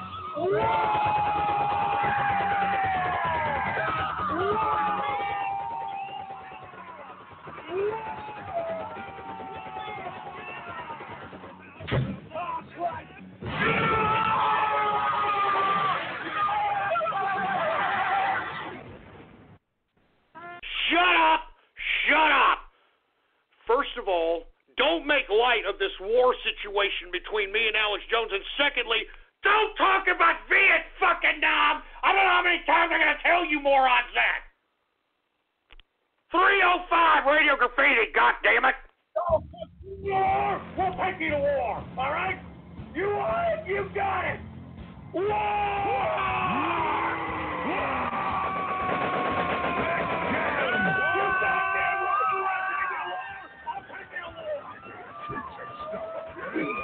Look, asshole, stop making me sound like I'm killing massive amounts of people, man. Stop it. That's sick. That's not the kind of guy I am, all right? I'm a melting pot of friendship. I'm a nice guy. God. Oh. Anonymous Radio Graffiti. You're Helen Keller, deaf mute idiot. How about 513 Radio Graffiti? Danny J, Radio Graffiti.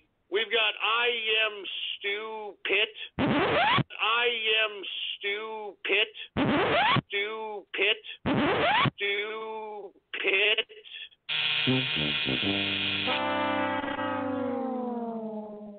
Just shut up, you damn it! Just shut up! Why don't you all just shut up? Good God, what a horrible carpet munching Monday. Why don't you all just shut up? Give me the mic. Why don't you all just shut up, man? Seriously. Shut up.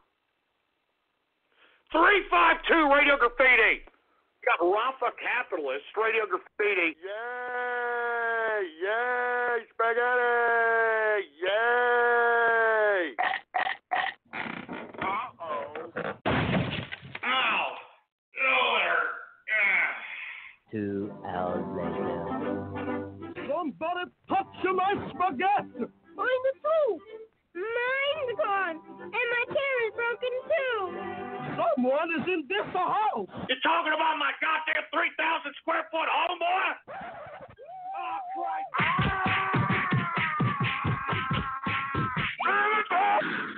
Go home!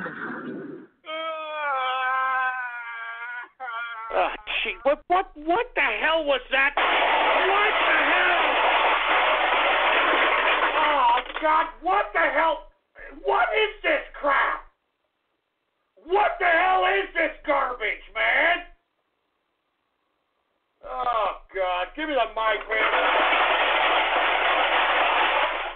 I'm not ending with that, for Christ's sake. 303 Radio Graffiti.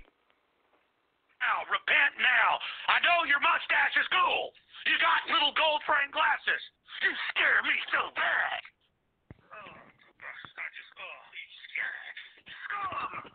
What's driving me crazy is that photo right there. Zoom in on that. It's one of those cops in a black uniform with a mustache. You know that guy's a coward. You know he's a piece of garbage. Don't. That better be a freaking recording of Alex Jones that you remixed, because if he's talking to me, we're going to go to war! We're going to go to war! War! I'm not kidding! I'm not kidding! 614 Radio Goddamn Graffiti! Ghost, let's do Mountain Dew and vodka enemas with Boogie. It'll be totally legit. Oh my. Yeah, of course, you stupid sick bastard. Of course! Of course! Of course! Of course!